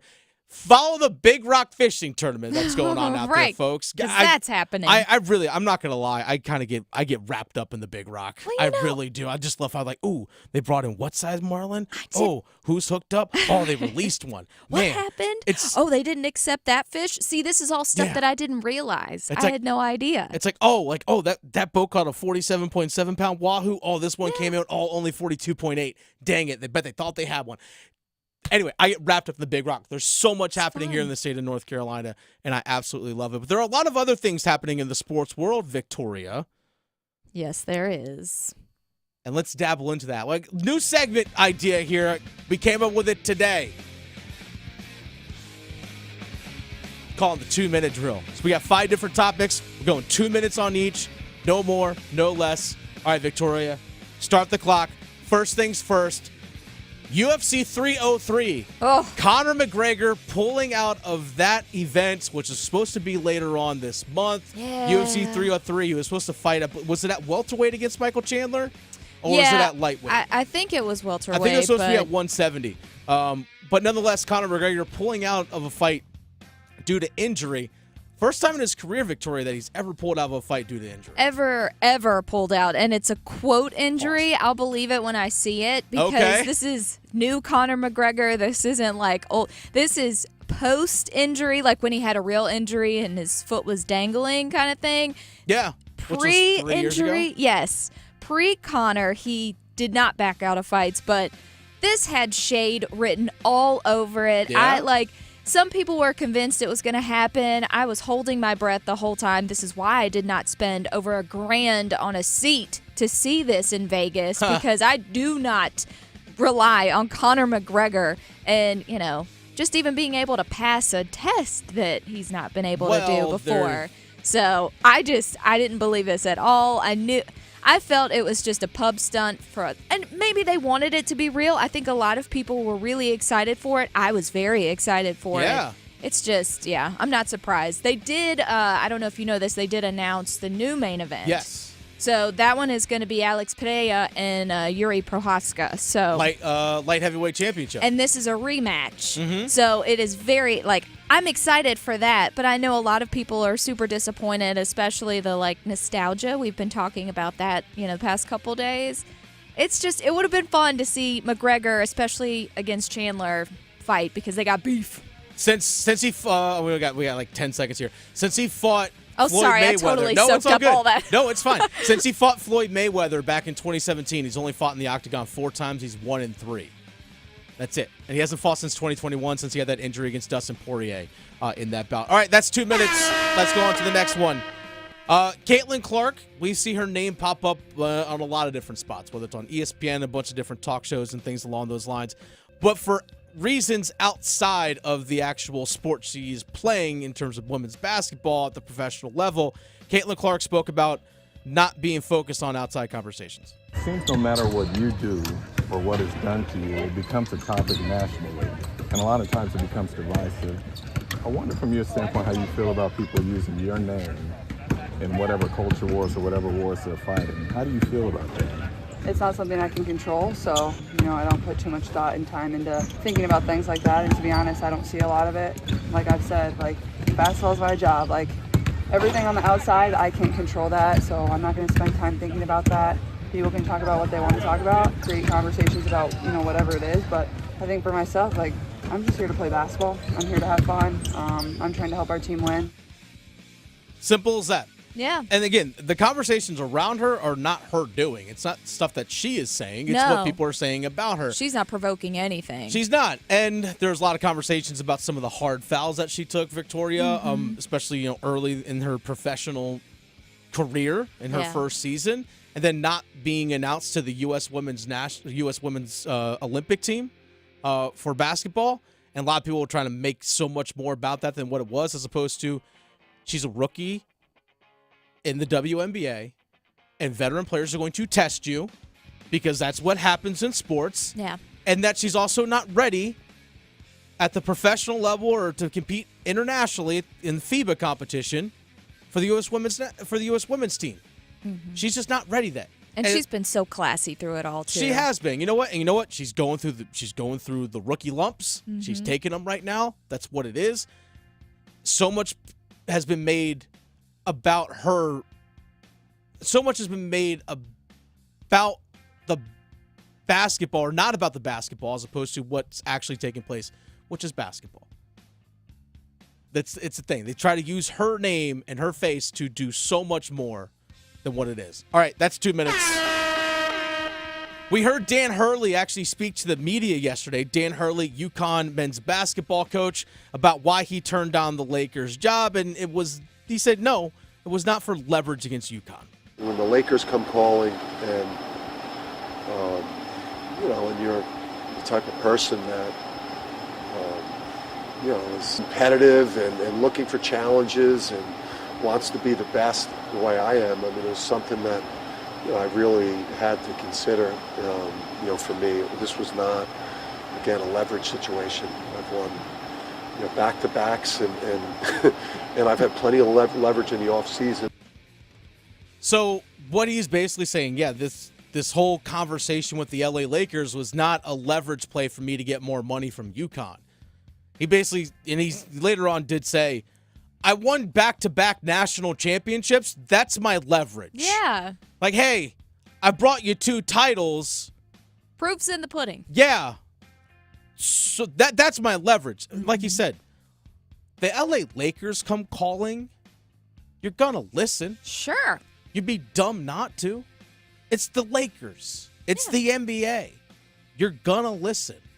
As simple as that. So people try to make it, again, this happens, unfortunately, in our profession, in our business. Sometimes people try to make it more than what it is. And I understand that's part of our job is to thought-provoke and things along those lines. And maybe especially during summertime when people feel they don't have other things to talk about when we do. Yeah. But guess what? They interviewed him. They offered him a contract. And he turned it down. Yeah. But people are like, oh, it's a leverage play to kind of get more. Yeah, the guy won back-to-back national championships. If he wanted to say, hey, guys, I've brought you 2 titles. Time to pay up or I'm going to go somewhere else. He easily could have done that. Yeah, and maybe he was listening to other people when they said, hey, your style of coaching may not work the best with these pros. And you know what? Some people don't have the desire to actually coach at the professional level. I think that's something that people don't always understand is that, you know what? Being a pro coach isn't everyone's goal. Mm-hmm. Simple as that. Yeah. Isn't everyone's goal. All right, we hit 2 minutes. Next one. We talked a lot about the Stanley Cup Finals Game 3 yesterday. 4-3 win by the Florida Panthers.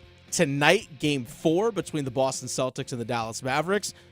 Both those series are 3-0 with the Mavericks on the brink of elimination tonight, Victoria. Yeah. You know, we kind of talked about it before the show. Sweeps kind of stink. Yes. Unless it's your favorite team. I know. Unless it's your favorite team, sweeps kind of stink. I want game 7s. I want more hockey, get me basketball. to 6. But yeah. Get me to 6. Game 7s are so much fun. Oh, game 7 is just... I don't know. It stinks. Unless, like you said, unless it's your team, then you're happy because your blood pressure will thank you. Yeah, I mean, if you're a Celtics fan, you're loving life right now. Sure. If you're a Florida Panthers fan, you're loving life right now. But as a casual fan that might just want, I just want to watch good competition, just want to watch good games, have something like, ooh, there's something at stake here. Oh, it's a game 5 because the series is 2-2. Let's see how things are going to shift and pivot. When it's 3-0, it's a lot harder for me to be like, ooh, I'm invested. Mm-hmm. I might tune in and say, all right, let's see if they close this thing out. Oh, okay, but they lost game 4. It's 3-1. It's still 3-1. Whatever. I'll check out a little bit of game 5. It's unfortunately not a good thing for your championships when sweeps are happening. Yeah. I mean, I'm sure like our series with the Rangers, outsiders who weren't Canes fans maybe looked at it and thought, oh, this is great because it's do or die every single game. So you know they're going to bring it. But if you're not like, no fans, it's, Yeah, I know. No. But we'll discuss a little bit more game 4 of the NBA Finals. My prediction going into the Stanley Cup Finals was Florida Panthers in 5. I was like, they're just that better. I actually predicted the Celtics in 7. Not feeling good about that one right now either. We'll dive into that in a sec. All right, final 2 minutes here. We discussed yesterday the Big 12 looking to sell the naming rights of the conference to a title sponsor, much like we see, like, for example, arenas, stadiums, the names of bowl games, in college football, for example. Like, it just used to be the Peach Bowl. Now it's the Chick-fil-A Peach Bowl. Or it's it was a long time ago, it was the Continental Tire Bowl. Then it became the Belk Bowl. And then now it's the Duke's Mayo Bowl out in Charlotte. The naming rights of these bowl games. The Big 12 is looking to sell the naming rights of its conference. So basically drop the big so you could have like the Mercedes-Benz 12. Right. You could do the Ford 12 or whatever it is that you wanted to do. We were discussing this a little bit with some people around the office. I mean, the ACC has to look at this too because it's been talked about how the ACC is behind the SEC and Big Ten in terms of revenue dollars generated from television deals, right? you got to find different and creative ways to make up that revenue gap. If you could do it by selling the naming rights, like it's basically attaching a title sponsor to the ACC, maybe you do it. Maybe like the Chick-fil-A ACC. Yeah. I mean, that I'd be rolls down. right off the tongue. Hey, Chick-fil-A ACC. Yes. We're polite. And here's the exactly. Do they not compete on Sundays? Right. Yeah. Well, that may be a problem. That might be a thing. Now I'm concerned. Yeah. But the reason why a company would want to attach itself to a conference is because when you go online and you look at rankings, like, oh, who's the second best team in let's say for basketball? Who's second in the ACC in basketball right now in terms of rankings? Well, as opposed to being the ACC or the Big 12, it would be, like I said, a title sponsor. So when people talk about it on SportsCenter, when you look at it on like ESPN.com or whatever it might be, it's like, oh, we have a Big 10 showdown. Well, now it's like, hey, we have a Wells Fargo showdown. Right. Sounds like a bank robbery. But it's, it's... yeah. But nonetheless, that's the reason why a company will want to get involved. Yeah. Because your name would be everywhere. Well, it's advertised. And everything's about money and revenue all now, about the so dollars. it just makes sense. Chick-fil-A ACC. Make it happen. Actually, I got to give credit to my program director, Paul. Love the nuggies. Who came up with that. They're so right? good. So now I want Chick-fil-A. I know. Now I do. Chicken minis are so good. This is the Adam Gold Show. I actually had someone way down to Pinehurst the other day. Nice. This is the Adam Gold Show. Dennis Cox sitting in for AG today. Victoria producing the show as always. We're at that time. We need to stretch and place bets coming up. Going beyond the box scores. Adam Gold on the North Carolina Sports Network. Deep in the Sandhills sits a North Carolina gem, Pinehurst. Uncover the stories behind this legendary golf destination in the new PBS NC special. It's a beautiful day in Pinehurst. Step onto its hallowed grounds, where golf's greatest players have made history, and learn what sets Pinehurst apart, from its humble origins to its modern-day status as the cradle of American golf. Stream It's a Beautiful Day in Pinehurst for free now on the PBS app. Some call it overplanning. At Alternative Power, we call it foresight. Be prepared for the next power outage with a Generac home standby generator. After sensing a power outage, a Generac generator automatically restores your home's power, whether you're home or away. Generac, it's not just a generator, it's a power move. Act now for a free 10-year warranty on a Generac home standby generator. Terms and conditions apply. See more at alternativepower.com. Alternative Power, North Carolina's Generac experts. Think it's too pricey to pursue your interest and earn a degree? Well, if you're a North Carolinian from a household making $80,000 or less, think again. The Next NC Scholarship could cover more than half, if not all, of your tuition and fees at any NC community college or public university. This is money that doesn't have to be repaid. The Next NC Scholarship helps you know what you're getting because it combines federal and state-funded financial aid to form a new, simplified award. We're talking at least $3,000 for community college or $5,000 for a public university, making the cost of education more manageable. The Next NC Scholarship also helps you know where you're going, because you can see how much you could get to pay for the schools you're interested in. So picking the right path for you in your future is now easier than ever. Applying is as simple as filling out the FAFSA. Dig into the details at nextncscholarship.org. The Next NC Scholarship. Know what you're getting, know where you're going. If you pay your city or town for electricity, you live in a public power community.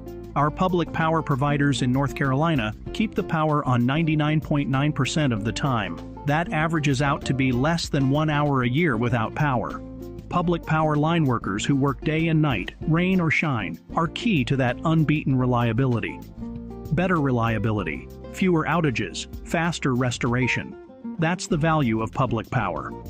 Learn more at electricities.com. Did you know Medicare fraud is costing us $68 billion a year? The NC Department of Insurance Senior Medical Patrol Program's goal is to reduce Medicare fraud, waste, and abuse. If you suspect any billing or Medicare fraud issues, we're here to help. Contact SMP today at ncshiip.com or call toll-free at 855-408-1212. Project supported by grants from the Administration for Community Living. Contents do not necessarily represent official views of, nor an endorsement by ACL, HHS, or the U.S. government. If you or a loved one have been a victim of crime, the North Carolina Department of Public Safety Office of Victim Compensation Services provides programs to help you find peace of mind. They are here to help you apply for benefits that you may qualify for to recover from hardships such as lost wages and medical expenses. To learn more, visit ncdps.gov/4victims. That's ncdps.gov/4VICTIMS.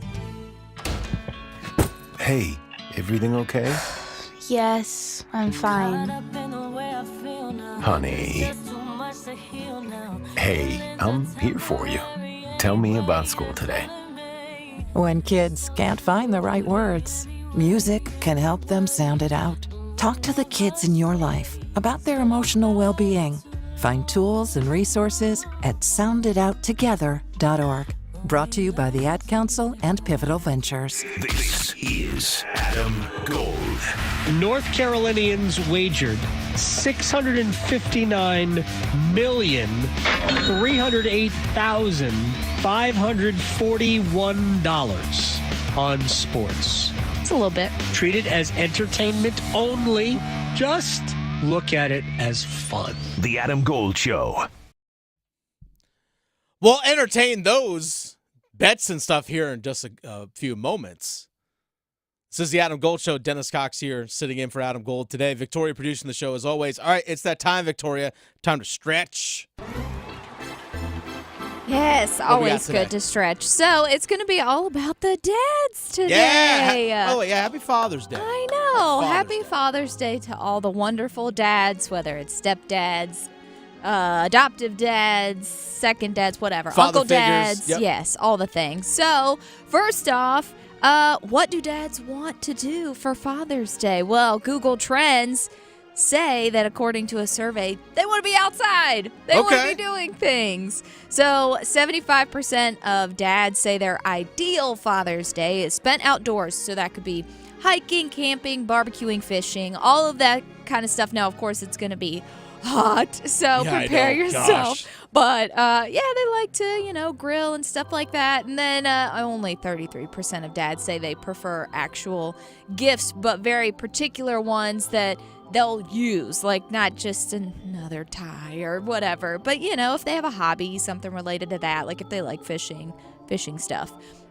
So that's always a good idea for dads, just to get out and about, especially if the weather is nice. There's nothing wrong with that.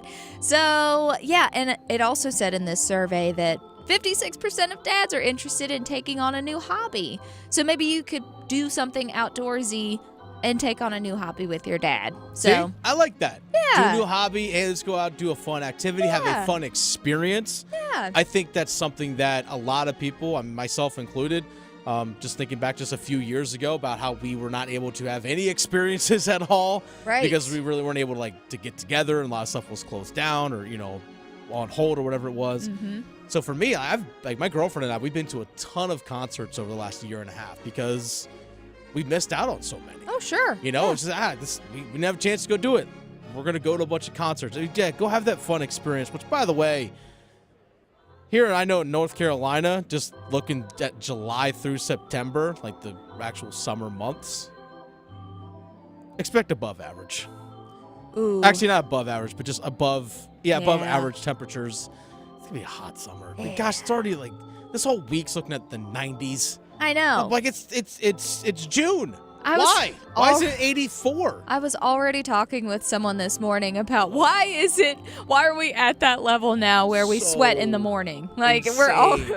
we're already there, people. I know. So, I'm looking at my birthday is a week from tomorrow, and my girlfriend and I are just one day just going down to the beach just for a day. I was like, we're gonna have to go out there, we're gonna have to get down to Wrightsville Beach or wherever it is that we go. Get on the beach at 8 a.m. and be off by 11. Yeah. Otherwise, we're going to cook. Melt. I know, exactly. Well, also along the Father's Day line. Yes. So this is another thing that it involves a lot of outdoorsy stuff, since that's apparently what a lot of fathers want to do. That's fair. If you don't want to spend money or a lot of money, this article is giving you some ideas. So you can make his favorite meal, which might include grilling. Which, you know, who doesn't love to grill? That's one of the best parts about summer.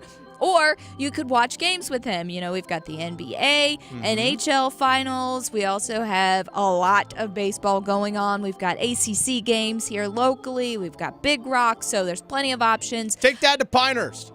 Exactly. You could go to Pinehurst. I know me. Maybe you want to watch the fights with your dad, because I will be doing that. Then it also says you could do something physical, like shoot some hoops at a local park, go hiking again along those outdoor lines. Another one, I feel like this also works for moms on Mother's Day. Okay. Help them around the house. So, you know, Dad usually does yard work. Maybe, you know, that's maybe old school. Or like cleaning out a garage. Maybe give him a helping hand. Or bring him a cold beverage while he's doing it. I don't know. But little stuff like that might help. And then the last one was saying take a trip down memory lane. So, you know, they like take out the pictures and stuff. I don't know if that's more of a Mom's Day thing. But dads appreciate that stuff too. I think they do. I think they really do. Honestly, if you want to do it for dad, like for someone's birthday, Mother's Day, you know, Father's Day, hey, what do you want to do? Yeah, what do you want? It's them. your day. What do you want to do? Like, what's an ideal day for you? Honestly, some people might, you know what? I want to nap in my hammock. Cool. Yeah. I'll bring you lunch. I'll bring you dinner. I'll bring you snacks. Ring a bell. I'll come get you. Exactly. Like, if that's it, if that's what you want to do, by all means, go do it. Yeah, just ask them what they want to do. So, Hey, you know what? I want to mystery ride solved. my motorcycle today. Just go for it. You never know. So, one thing I want to do, place some bets. Let's go. Place your bets. Place your bets. Here we are. I bet you slice into the woods $100. Gambling is illegal at Bushwood, sir, and I never slide. Okay, you can owe me. I owe you nothing. All right, V, start us off. What do you got? Okay, so this weekend, I always do it on Fridays. Everyone knows Adam's going to miss out, but I'll inform him. We have UFC Vegas 93. Yeah, it's an Apex card, but the first one I'm going to talk about is a prelim between good old Jimmy Flick and Nate Maness. Okay.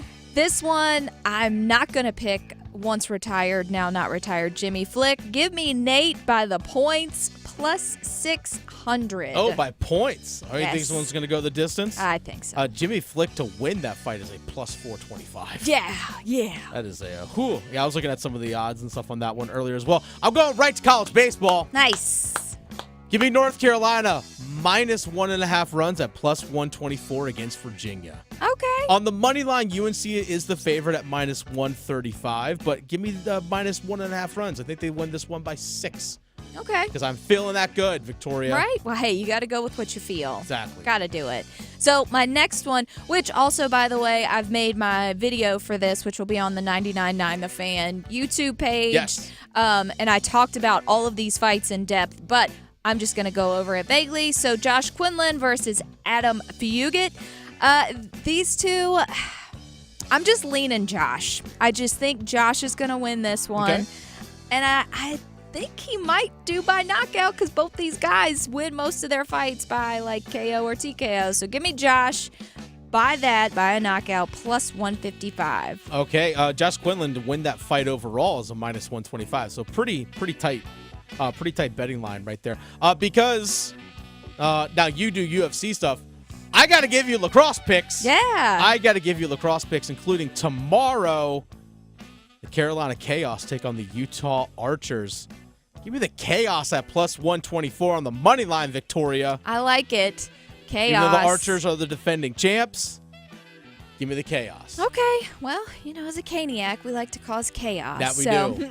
And last but not least, the main event for UFC Vegas 93, Alex Perez versus Tatsura Tara. Now, this one I am excited for because Tatsura is undefeated. And he has about half the experience as Alex does, but he is just on a heater. So give me Tatsura by the points, plus 390. Okay. Feeling it. All right, last one here. Mavericks Celtics tonight. I'm just going to go ahead and take the money line, minus 110 Dallas Mavericks. I don't think they get swept. Give me the Dallas Mavericks tonight. I'm down minus for more 110. games. By the way, the spread on that one is just 1 point. Dallas is favored by a point. That's it. It's the Adam Gold Show. College World Series. First pitch is coming up. We also have the Wall of Sound next on the Adam Gold Show. Raleigh to Boone, Charlotte to Chapel Hill. Your Carolina is covered. Adam Gold on the North Carolina Sports Network. It's here, the Chatley Boat and Marine Inventory Reduction Sale featuring Yamaha boats for 6 days only, June 10th through the 15th. Boats as low as $300 a month. Rebates up to $8,000 plus special financing. Large inventory ready for immediate delivery. All boats are water tested before delivery on the Chatley on-site test lake. The Inventory Reduction Sale featuring Yamaha boats June 10th through the 15th. Open nightly until 6:30, Saturday until 3, only at Chatley Boat and Marine in Sanford.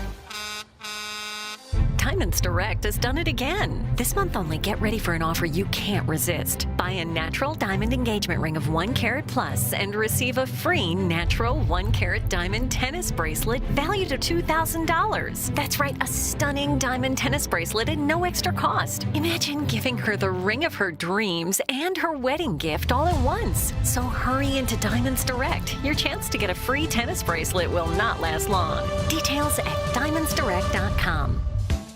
If you see me stopped in the McDonald's drive-thru, just staring at the menu with my "what should I order" face, don't interrupt. It's the most important decision I'll make all day. Enjoy savings every day when you get a McDouble, McChicken, and other faves. Buy one, get one for $1. Plus, get any size Dr. Pepper for just $1.29. Price and participation may vary. Valid for product of equal or lesser value. Cannot be combined with any other offer or combo meal. Rise and shine, honey. We don't want to miss our flight. Our flight is in 7 hours. And we have TSA PreCheck with our Navy Federal flagship credit card. TSA PreCheck. Getting my bugle through security will be so much easier now. Learn how you can earn up to 3 times points on travel with the flagship credit card at NavyFederal.org. Navy Federal Credit Union. Our members are the mission. Insured by NCUA. Golfers, don't miss Global Golf's Father's Day sale happening in Raleigh now till Saturday. Check out Carolina's largest selection of pre-owned golf gear and receive 20% off pre-owned golf clubs from TaylorMade, Cobra, and Zexio. Now is the time to trade in and update your current golf clubs with Global Golf's 15% trade-in bonus. Shop for the perfect gift this Father's Day at Global Golf, located in North Raleigh at 7320 ACC Boulevard. Global Golf, home to the best deals in golf. A torn ACL, stress fracture, aching back, a hip that's had it, life on hold, and all you want is to get it back. Enter Wake Orthopedics. Our fellowship-trained orthopedists do it all. General, sports, pediatric, joint replacement, fractures, spine, prevention, advanced diagnostics, progressive treatments, minimally invasive procedures, surgeries, and more. Visit wakemed.org/wakeortho and get back your life. Get bonus days to save during Window Nation's semi-annual sale now through June 30th. Get 50% off all windows along with no interest for 5 years, plus a bonus 10% savings when you schedule an estimate at 866-90-NATION or windownation.com. It's a mystery where Old Spice finds its amazing scents like Himalayan sea salt, but I'm thrilled they have because no other body wash exfoliates and moisturizes 24/7 like Old Spice Gentleman's Himalayan sea salt body wash. Now, if only there was a mountain range separating the Indian subcontinent from the Tibetan plateau where I could hide my Old Spice and keep my family from stealing it, my impossibly smooth skin will finally be safe. This hour of the Triangle Sports Leader is powered by Ritchie Law Firm Injury Lawyers. He scores! What a comeback! Visit GotBryan.com. That's GotBryan.com. WCMC HD1 Holly Springs. Take us with you on radio, web, app, Alexa, and YouTube. 99.9 The Fan, the Triangle Sports Leader. You're listening to The Adam Gold Show You got your veteran fifth-year guys at the corners, Pennington and Makarevich, who are really your best players. It's a really just well-coached team that believes in each other. And I like the fact that they can hit some home runs, but I don't think they're overly reliant upon the home run, which is a strength in Omaha even now with these bats. You still want to be able to manufacture offense, and I think they can. We saw some of that this weekend. So I like the overall balance of that club, and I love the confidence. College World Series getting underway right now. I'm fortunate enough, by the way, Dennis Cox sitting in for Adam Gold today. I'm very fortunate that in the studio I'm currently sitting in, that there are multiple televisions. On one, I have the U.S. Open in Pinehurst in our backyard. And we have North Carolina, UVA, College World Series, first pitch moments away to start the whole thing on the other TV. Pretty awesome, V. Pretty awesome, Victoria. Yeah. I love it. Just watching Dustin Johnson hit from the sand at the U.S. Open. From the sand.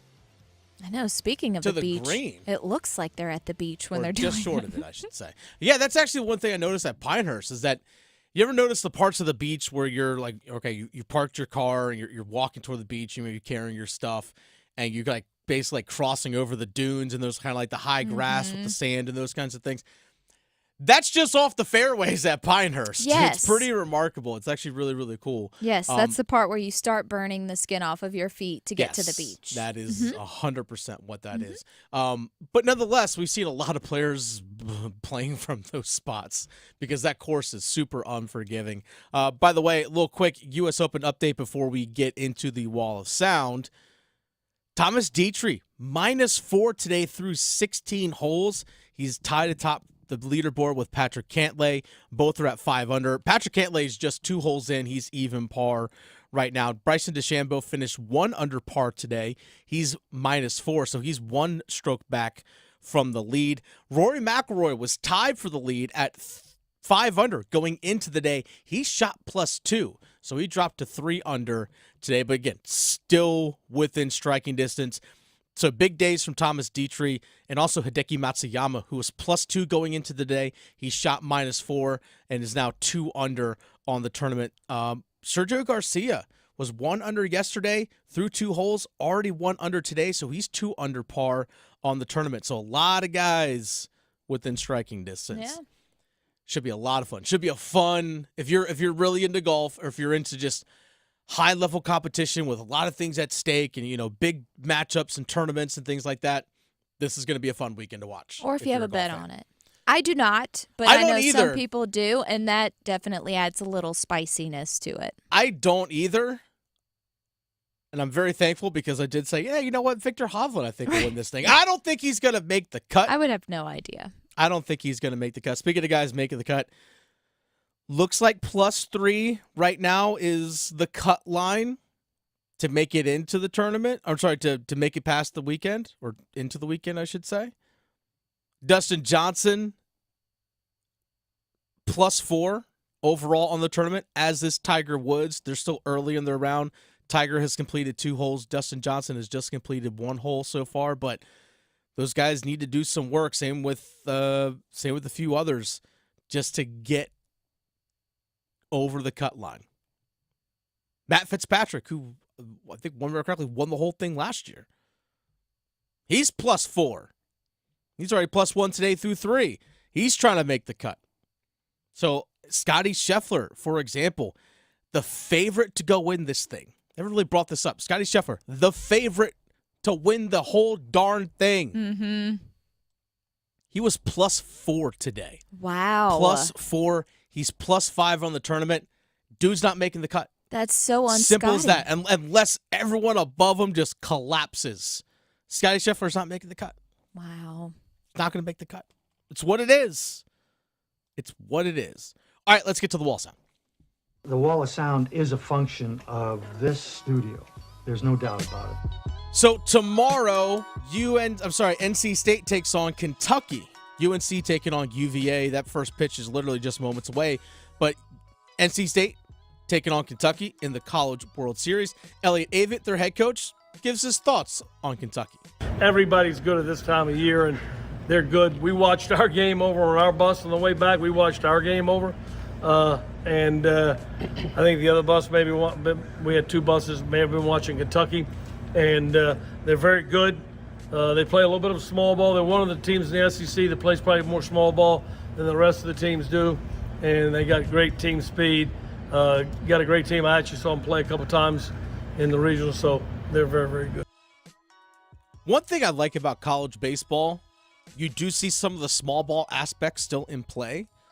Like you still see some sack bunts and, moving runners over and things along those lines, just because the game's played a little bit differently than it is in Major League Baseball, just because you have a lot more arms, a lot more bigger roster size. So, things are just a little bit different in that regard. But I still like the fact that you have the strategy of using speed on the base paths and playing some of the small ball stuff, because some of the nuances of baseball are just gone. Like you don't see guys like stealing 70, 80 bases in the year in Major League Baseball anymore. You just don't. That's actually one thing I appreciate about college baseball is we still see some of that. It's not all about spin rates and exit velocities and launch angles. Major League Baseball, I feel like it's either strikeouts or home runs, and that's it. Gone are the days of a Tony Gwynn who can actually oh, you want to throw me low and away? Cool. I'll bloop one over the shortstop's head for a single into left field. College baseball, you still get some of those aspects, I feel like. And I appreciate it. I really do. Hey, you talk about, all right, he's talking about, Elliot Avent talking about speed from Kentucky. All right, there's a guy on base, on first. Is he going to put stress on the defense and stress on the pitcher about potentially stealing? Because that alters how you play a little bit. Wish we had a little bit more of that in baseball. NBA Finals, Game 4 is tonight. Dallas is down 3-0. Jason Kidd, their head coach. What's the mindset?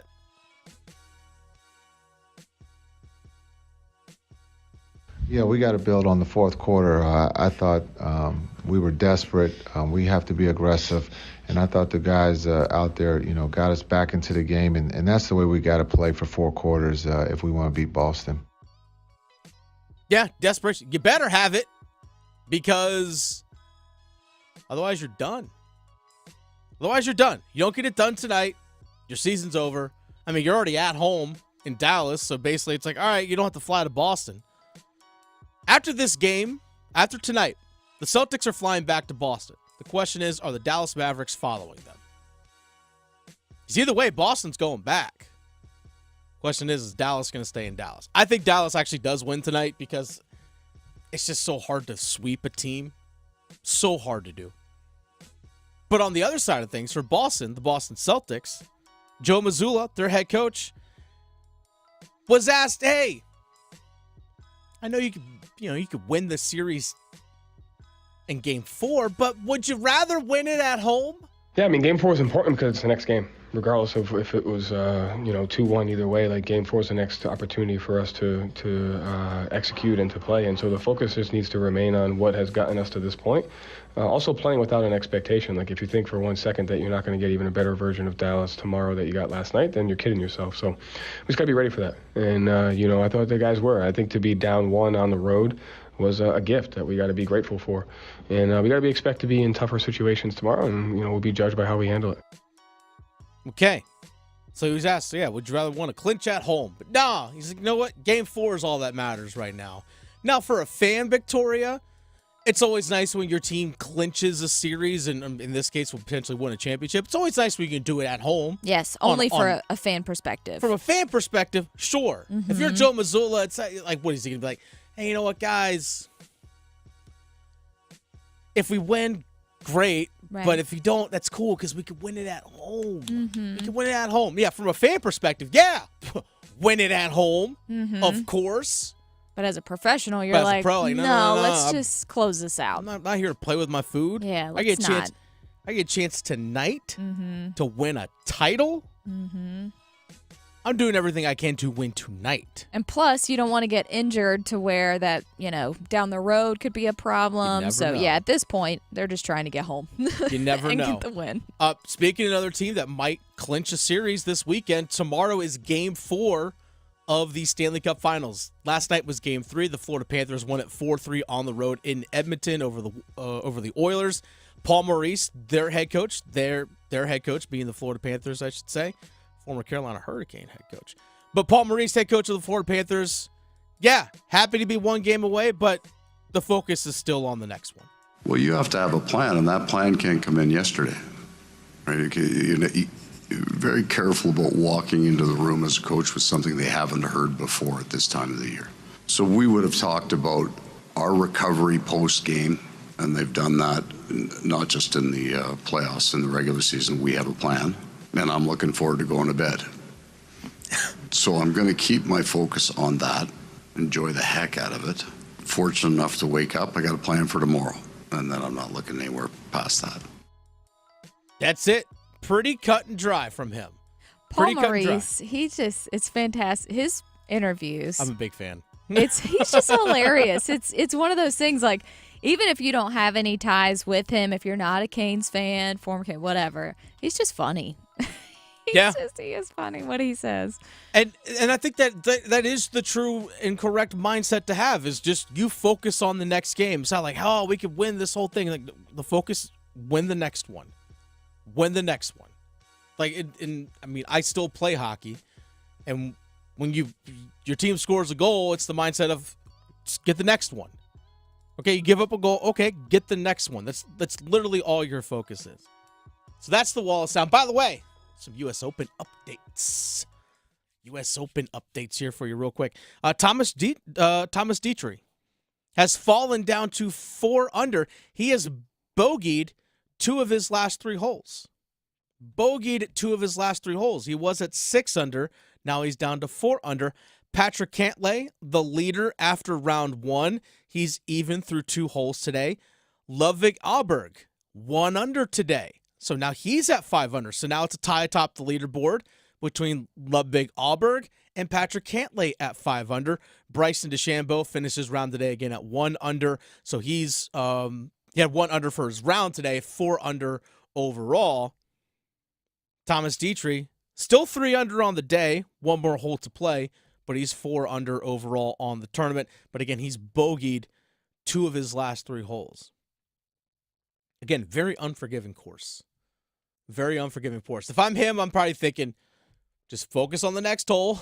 You know, it's interesting in sports, Victoria. As you competed. I know in sports in high school was that you can't dwell too much on your past success or your past failure. You literally have to just focus on the next thing. Right. It's like, you know, if you're on your 18th hole of the day and you're still thinking about that bad putt you had on 14, well, guess what? It's going to cost you strokes. Yeah. Like, literally, it's like, all right, what's the best shot I can make on this shot right here? The only good way to carry your previous performances is if you use it as motivation. Exactly. But you can't let it weigh you down. You can't. You can't let it wear you down at all. If you miss a putt, okay, I missed that putt, blow it off the steam. I can shake it off, but you know what? I got to make this next one, because if I'm still thinking about the one I missed, I'm going to miss this one too. Used to a lot when I was coaching college lacrosse and I was working a lot with goaltenders. I never said don't let one goal allowed turn into another goal allowed, because you're thinking about the goal that you just let in, that you aren't focused on stopping the next shot that comes your way. So yeah, when it comes to the sports, always focus on the next one. How you react is everything. Speaking of how you react, we're going to get into Game 4 of the NBA Finals coming up here in about 15 minutes or so, about how Luka Doncic and the Dallas Mavericks can react to the rough parts of the fourth quarter that they had in Game 3. But coming up next, Trevor Lawrence, Jacksonville Jaguars quarterback, reportedly agreed to a 5-year, $275 million contract, Victoria, with $200 million guaranteed. That's a lot of coin. $142 million at signing. Are the Panthers going to be in this position 2 years from now from Bryce Young? We'll discuss that coming up. Serving it up hot and fresh every day. Adam Gold on the North Carolina Sports Network. It's Men's Health Month, and Wake Med wants to remind you to protect your skin to reduce your risk for skin cancer, sunburn, and premature skin aging. For any exposed skin, sunscreen should be worn. It should be broad spectrum to fight UVA and UVB rays, an SPF of 30 or higher, and be water resistant. Apply sunscreen 15 minutes prior to exposure and every 2 hours. So whether you are headed out to mow the lawn or to get in 18 holes, make sure you are covered, literally. For more information, visit wakemed.org. Injured in a motorcycle accident? Call 1-800-LAW-TIGERS before you call your insurance company. The insurance company wants to pay you the least amount possible. Law Tigers are riders too, so we understand what your bike and gear are worth and what you're going through after an accident. Your case evaluation is always free, and we don't get paid until your case settles. Call 1-800-LAW-TIGERS, North Carolina's motorcycle lawyers. Law Tigers is a network of independent law firms who are members of the American Association of Motorcycle Injury Lawyers. Law Tigers is not a law firm. Do you have a wedding anniversary coming up? Let Bailey's Fine Jewelry make your gift-giving easy. Make this a year to remember with something sentimental and sparkly. Or consider upgrading your original engagement ring to celebrate how much your love has grown. Make this anniversary one to remember with a Bailey box. Bailey's Fine Jewelry. Family-owned and operated since 1948. Shop local in Raleigh, Rocky Mount, and Greenville. Visit in-store or at baileybox.com to learn more. Houston, permission to detach boosters. Negative, Commander. You're off course for the moon. Sensors show something massive on board. Did you bring additional items? Only the new loaded scratch-offs. Those are loaded with $50, $100, $500, and $2,000 prizes. You're on a trajectory towards Mars. Nice. First person on Mars. Take that, billionaires. New loaded scratch-offs from the North Carolina Education Lottery. Massive amounts of prizes. Must be 18 to play. Approximate overall odds of winning range from 1 in 3.8 to 4.88. Problem gambling helpline 877-718-5543. It's bow time. Listen up, because we've got some big news to share. You might want to sit down for this. Bow Sauce is back at Bojangles. If you think you missed it, just imagine how our Supremes must have felt. Because there's no better sauce to pair with our crispy golden chicken Supremes. They're already boldly seasoned to perfection, but add Bow Sauce and you can taste a truly legendary combination that will make you want to yell, "It's bow time." So don't wait. Grab a Supreme and dip into some Bow Sauce. It's bow time. There's no time like bow time. Time to stop whatever you're doing to satisfy your craving for flavor with a Bojangles Chicken Supremes dinner. Choose a 3-piece or 4-piece Supremes dinner. Get your choice of fixin', a biscuit, and legendary iced tea. And don't forget the sauce for dipping, because Bow Sauce is back. That's right, Bow Sauce is back.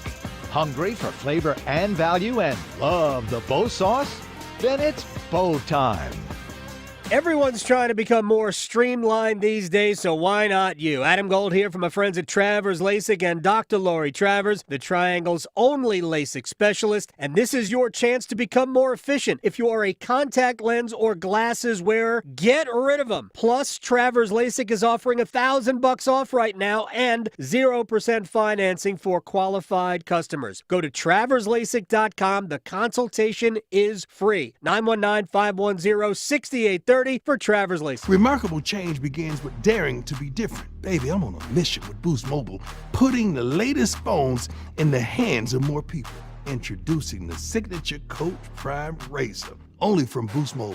Rush to your nearest Boost Mobile retailer and get your signature Coach Prime Razor on us. Get after it. When you switch in with ID verification, select plans only. Offer valid 4/19/24 through 5/23/24. While supplies last. Taxes extra. New customers only. Must remain active and in good standing on the $60 a month plan for 6 months to receive all credits. Offer subject to change.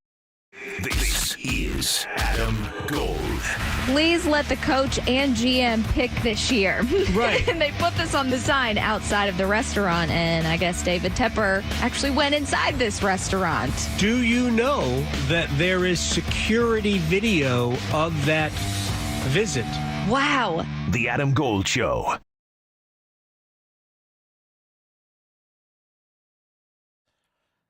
Is David Tepper 2 years from now giving Bryce Young a 5-year, $275 million deal with $200 million guaranteed and $142 million due at signing?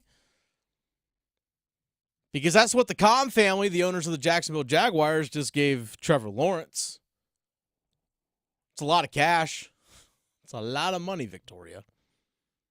A lot. So Trevor Lawrence, for those who may not have heard, was agreed upon, I think it was last night. No, it was this morning, I think. Oh, sorry, it was last night. Last night is when I saw it. Trevor Lawrence, 5-year contract extension, $275 million, so $55 million per year, which puts him tied with Joe Burrow for the most per year value of a contract. That's a lot of Waffle House. That's a ton of Waffle House. Mhm. You could buy Waffle House. Yes. I'm talking all of them. Mm-hmm. Literally, I'm sure you could buy all of them. Yes. Are the Panthers going to be in that same position 2 years from now? Because Trevor Lawrence was drafted first overall in 2021. Bryce Young was drafted first overall in 2023. So it's not inconceivable that this could potentially happen. Now, as we talked about a little bit earlier today, that if the Carolina Panthers, if Bryce Young ends up being your guy, if that's proven over the next couple of years, then that means if he's successful, that means your team is successful, which means in a couple of years from now, in 2026, you're going to be in this position. And if we are, that means, again, Bryce Young has proven himself. He's shown that he can be a leader on the field in terms of how he runs the offense, that he can make all the throws, especially, crunch time, 2-minute drill. Hey, we're down 4, minute 20 left, no timeouts, you're on your own 24-yard line, because the other team punted the ball away. All right, can you lead a drive? Do you have the command of the 2-minute? Can you do that? Can you make all the throws necessary that an NFL quarterback consistently needs to make? Can you do that? Can he prove that over the next couple of years? If he does that, he's successful, the team's successful, then good. You found your guy. You found your guy.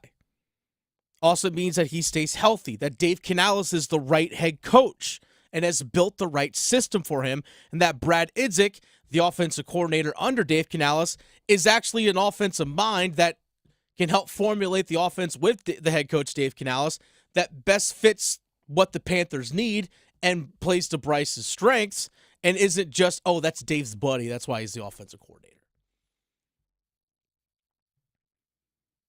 Trevor Lawrence had an awful, terrible rookie season back in 2021 with Urban Meyer as his head coach. Urban Meyer trying to come up from the college ranks. Complete and total bleep show of a situation. Didn't even last the season. Past couple years, we've seen the improvement from Trevor Lawrence. Got into the playoffs. Ironically, year 1 for Bryce Young. Complete and total disaster with the head coach and Frank Reich that got fired in the middle of the season. Bryce Young had Frank Reich as his play caller, to Thomas Brown, offensive coordinator, as play caller, back to Frank Reich, then back to Thomas Brown after Reich got fired. You had multiple position coach get fired during the season, everything. It was a complete and total disaster.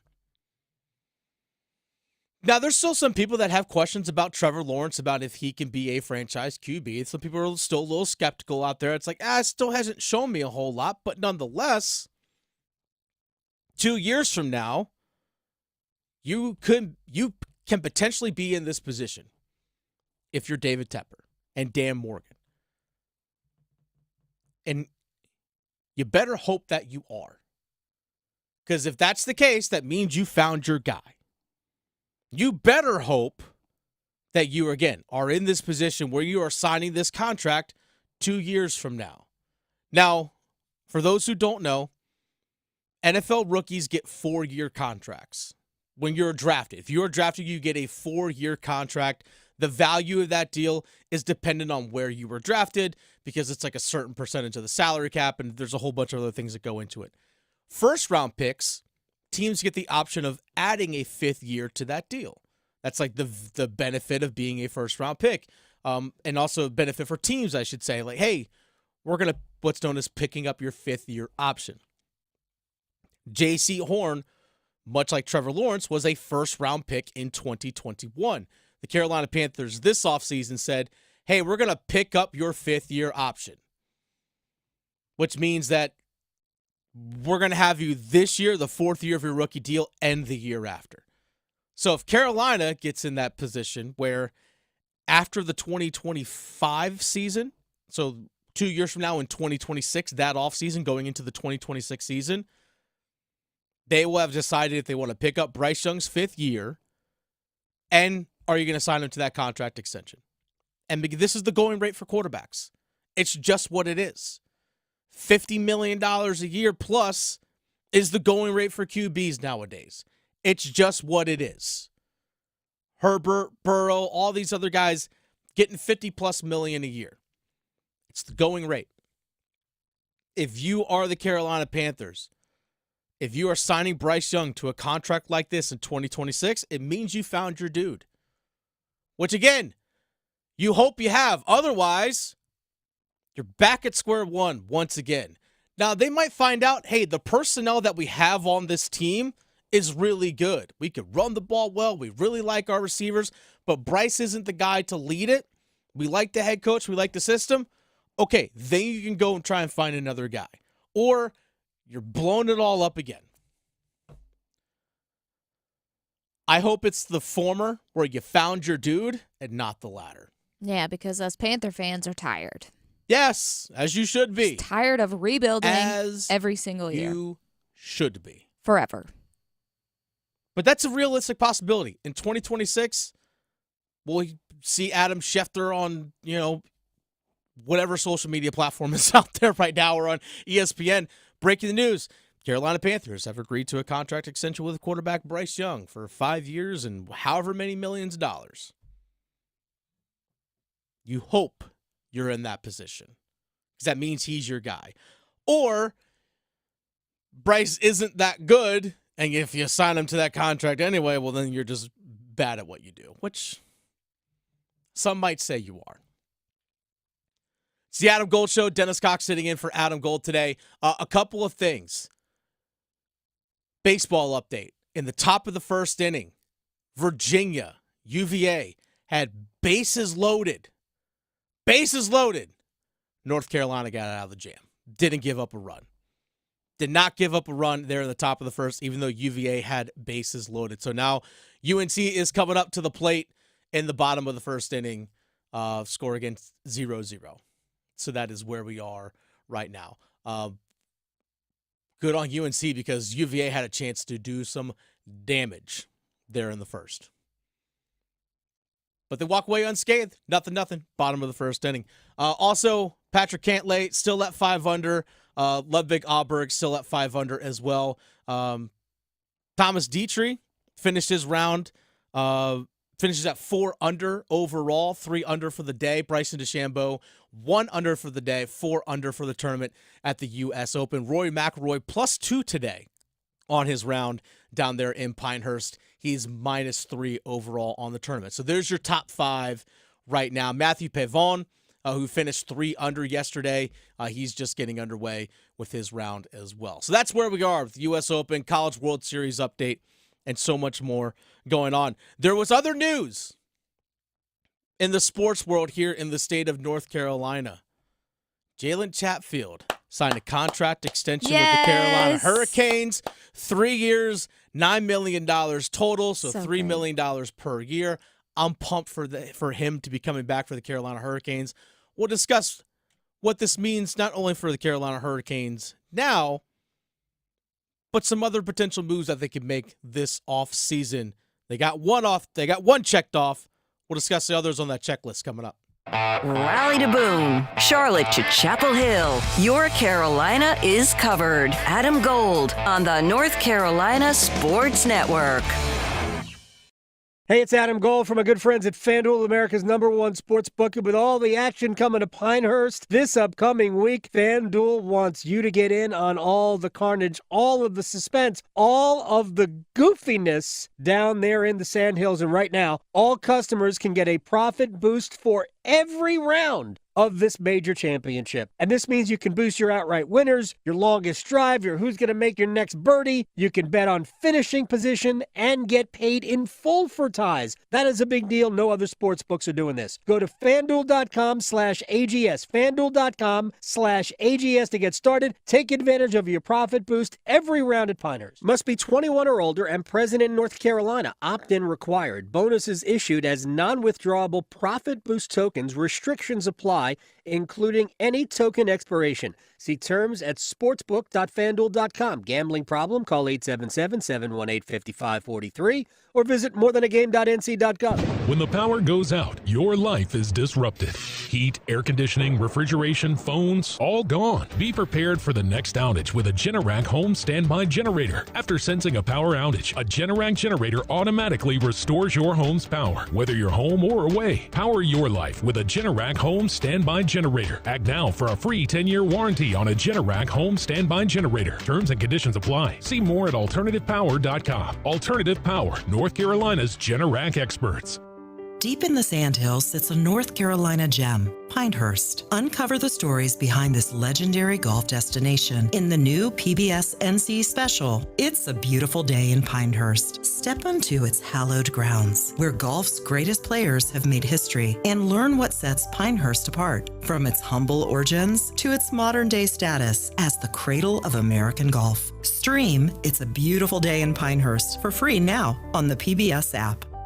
Think it's too pricey to pursue your interest and earn a degree? Well, if you're a North Carolinian from a household making $80,000 or less, think again.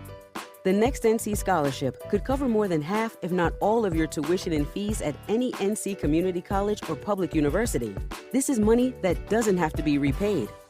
The next NC Scholarship helps you know what you're getting, because it combines federal and state-funded financial aid to form a new, simplified award.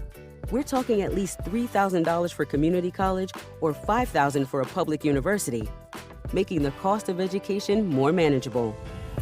The next NC Scholarship also helps you know where you're going, because you could see how much you could get to pay for the schools you're interested in. So picking the right path for you and your future is now easier than ever. Applying is as simple as filling out the FAFSA. Dig into the details at nextncscholarship.org. The next NC Scholarship. Know what you're getting, know where you're going. If you pay your city or town for electricity, you live in a public power community. Our public power providers in North Carolina keep the power on 99.9% of the time. That averages out to be less than 1 hour a year without power. Public power line workers who work day and night, rain or shine, are key to that unbeaten reliability. Better reliability, fewer outages, faster restoration. That's the value of public power. Learn more at electricities.com. Did you know Medicare fraud is costing us $68 billion a year? The NC Department of Insurance Senior Medical Patrol Program's goal is to reduce Medicare fraud, waste, and abuse. If you suspect any billing or Medicare fraud issues, we're here to help. Contact SMP today at ncshiip.com or call toll-free at 855-408-1212. Project supported by grants from the Administration for Community Living. Contents do not necessarily represent official views of, nor an endorsement by ACL, HHS, or the U.S. government. This is Adam Gold. We had lightning hit a pretty large tree. Oh, yeah. About 150 yards from the house. It'll be my sign to go win the lottery. But you know what? I'm sorry, I can't. I have rules. If it's not over $1 billion, I'm not playing. Yeah, still just millions. The Adam Gold Show.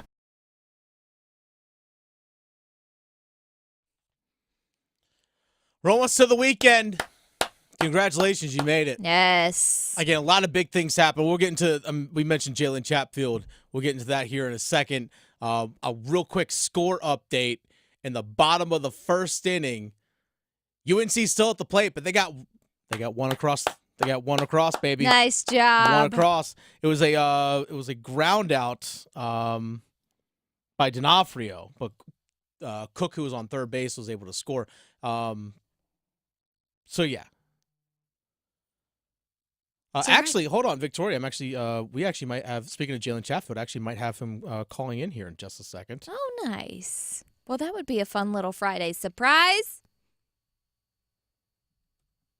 Sorry, I just heard back from the Carolina Hurricanes. So actually expect here in just a moment, Jalen Chatfield, Nice. Carolina Hurricanes. He actually might be calling in right now, Victoria. So monitor the line. I'm on it. So yeah, we'll get to Jalen Chatfield, but nonetheless, here in just a moment. But until he calls in, we are looking at a 1-0 lead for UNC after the first inning. So good on North Carolina. I am all for an NC State UNC College World Series final. I'm all in on this, 100% in on that happening. 100% in on that happening. Quick U.S. Open update out there for the people who want to maybe catch up, wondering to know, hey, who's where, who's doing what. Right now, 2 guys tied atop the leaderboard at -5.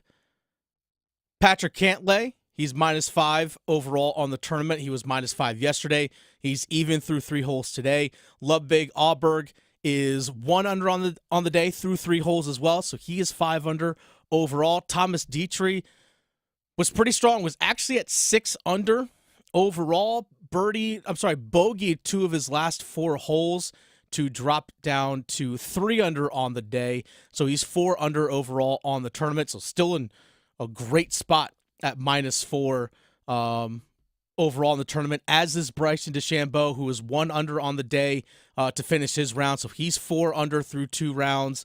And also Matthew Pavon birdied his first hole today. He was 3 under coming into the day. He birdied his first hole, so he's 4 under. So that's your top 5 right now. Rory McIlroy right outside of that, 6 right now. He was +2 overall on the day. +2 overall on the day.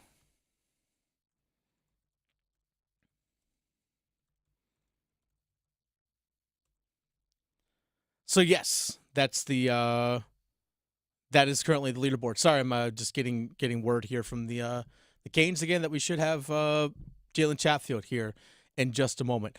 Real quick, people were probably wondering, what about Tiger? Tiger Woods was +4 going into today. The cut line projected to be +3 on the tournament. Tiger's 1 under. Tiger's 1 under on the day, which means that he's +3 overall. So hopefully, a couple more birdies, Tiger makes the cut. We get weekend Tiger. That's what we want. That is what we want. Just a chance again to watch Tiger Woods play more golf. Again, he's not winning this thing. He's just not. But it would be nice to see him actually out there.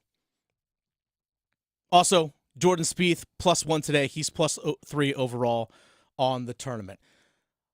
Speaking of Jalen Chatfield, the man that signed a 3-year, $9 million contract extension with the Carolina Hurricanes, joining us here on the Adam Gold Show. Dennis Cox sitting in for Adam Gold today. Jalen, first of all, congrats, sir. How does it feel to know where home's going to be for at least the next 3 years? How does it feel to have that contract done? Congratulations. Yeah, thank you. It's just, I'm really blessed, and, it's really exciting for me and my family just knowing how much we wanted to stay in Raleigh and, continue to play with the Hurricanes. Super excited to, have a couple more years to come back here. And, I'm, like I said, just really blessed, really excited, and, I just can't wait to get the season going and getting back to Raleigh. Why was it important for you to stay in Carolina? What makes Carolina so special? I think it's a great organization. Love playing for Roddy, and we had a special group of guys here last year, and the last 2 years I've been here, and I'm not a guy who doesn't want to change if you don't have to. And, I just love playing here. I love living here, and it honestly was a perfect fit, and I'm just really happy it worked out.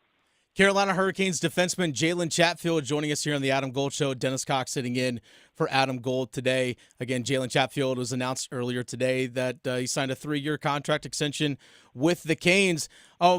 Speaking of playing this past season, the group of guys that you got to play with, I know that you guys this past season, I was there, for all the exit interviews and stuff, and just hearing the guys talk about, how close of a group that you guys had. And we obviously know that not everyone's going to be able to come back, but how much of a conversation since the season has ended that you've had with teammates about, hey, you know what? We know how good we are. We know how good we can be. You guys got to the Eastern Conference Finals last year. You guys got to the second round this year. But about just, hey, you know what? What do we have to do? What are the things that you guys have to do about getting to that point where we're watching, the Florida Panthers play right now to be in their spot? Yeah, honestly, it's getting the results and getting the job done. I thought last year and the last 2 years we we prepared ourselves, and I thought we were doing everything right. But I mean, at the end of the day, if you don't win it, you might have to circle back and just figure out what's not working. And to be honest, it's tough losing. I haven't really sat down and tried to detail out what happened, but we had the group of guys the last 2 years to do it, and even next year, having some guys come back and just everybody just coming and being mentally prepared and embracing the grind of the season and getting ready for the postseason and just having fun out there. Jalen, you and I had a couple conversations before the season, and I know you actually came into the studio where I'm sitting right now. You and I, we talked about your journey of getting to the NHL. You didn't go the college route. You went juniors. You went undrafted, and the grind that you went through to the minors just to even be a full-time NHL player. When you agreed to this contract, do you just sit back? Have you sat back and just reflected like, this is my reward for all that hard work? Have you sat down and had that moment yet? To be honest, not really, because, for me personally, I think the biggest thing has been just working, and I just love playing the game, and I love training. I love everything about, just having this opportunity to play hockey and, to play it at the highest level. Obviously, guys, get rewarded, like you said, and I think it's just part of it. It's not going to change who I am. Like I said, I'm really happy they got to stay with Carolina, and, I'm just excited just to get things going and just to live life and, do everything I can to become the best hockey player and best teammate and, the best dad and, husband, and just continuing to grow and just embracing life because, it's a crazy journey and, not missing out and really staying present in the moment. So you talk about improving as a hockey player. By the way, Jalen Chatfield, Carolina Hurricanes defenseman, joining us. For you personally, where do you feel like you yourself, like, all right, this is the biggest part of my game I need to work on? What's that one thing that you probably think that you're like, all right, this is where I got to improve the most? Or maybe it's two things. Yeah, I mean, if I'm being honest, I criticize myself a lot. I wanna be the best at every aspect of the game. So Sure. I can't say I go into the summer just like, oh, I need to work on my skating or my shooting. Like, I'm out there every day trying to be methodical with my work that I'm doing and, really, really watching a lot of video, trying to pick up bad habits that I might have had slightly and just always improving the things that, that make me the player I am. And I think the biggest thing too, going into, any season is it's going to be your mindset and, just the grind of the season can wear guys down. And, mentally you have to stay sharp. You have to stay focused every day. And, one of the biggest things for me is just coming to the rink every day and practice our game and treating it, like it was a game 7 and just going out there and, preparing and playing hard. Well, people see the work ethic on the ice because they see it pay off with your skating ability and just obviously your ability to move the puck up the ice and just how you're able to, again, be physical on your own defensive end of the ice. Mm-hmm. But you and Dmitry Orlov really built a strong connection, it felt like, especially as the season progressed. What was it like playing with Dmitry? It was awesome to play with a guy as good as him and, have that experience and, to be able to continue to improve my game and having him right there and just learning from him and, seeing how he prepares and all that stuff. It goes a long way, more than people know it. And, it was very, very fortunate to be able to play with him, and it was pretty much the whole year. And, I thought we really clicked. I thought, as the season went on, we started to build more and more chemistry, and I think it showed on the ice. And, hopefully next year, not saying I know the D pairings or whatever's going to happen, but if we get another opportunity to play together, then hopefully we can continue to grow and get even better. Well, I'm sure if you guys do get paired together, it's like riding a bike, right? It's like, hey, I know exactly where this guy's going to be. It's got to be some comfort in that. Exactly. I mean, any D would tell you that, having a partner and sticking with him, and like you said, it's you two back there, and it's just learning how the guy plays and what his habits are and what his tendencies are, and just knowing where he likes to play and how aggressive he's going to be on a pinch and all that. It's all just reason. And then once you get more and more experience with the guy, like you said, it's just like you get out there and you know the flow of the game, you know how it's going to go. Just like riding a bike. Jalen Chatfield, a final question for you. I know I played lacrosse in college, and when our season ended, I couldn't watch another lacrosse game for like a month or so. Is that the same with you as a hockey player? Like, are you able to watch Stanley Cup? Because I know for me, I was bitter. Like I couldn't stand to do it. Does that the same apply for you? I'm sure. I mean, you're one of the most ultimate competitors I've seen out there. Yeah, I mean, it was super tough right at the start, and I can't say I've watched too many games, but I had a buddy on Dallas, Robertson, that I was watching a few of his games, and then I tuned into a little bit of the Stanley Cup finals, and just watching out there, it really does hit you hard because you want to be out there playing, and I'm sitting here training right now where these guys are going out there to compete for the cup, and any player is going to tell you that's where they want to be. When it comes June, you want to be out there playing hockey, not sitting here in the weight room and going to summer training. Even though that's fun, you want to play to win. So, I mean, hopefully next year, that's the year we can be out here playing. Well, I hope that's the case too, Jalen. I'm looking forward to a parade in Raleigh, and I'm sure you are as well. Congratulations again. By the way, happy Father's Day to you. This past, I guess, really the last 12 months, you've welcomed in a child, and you signed a contract extension with the franchise. Congratulations. Honestly, you've earned all your success. Congratulations. Can't wait to see you get back here in town, man.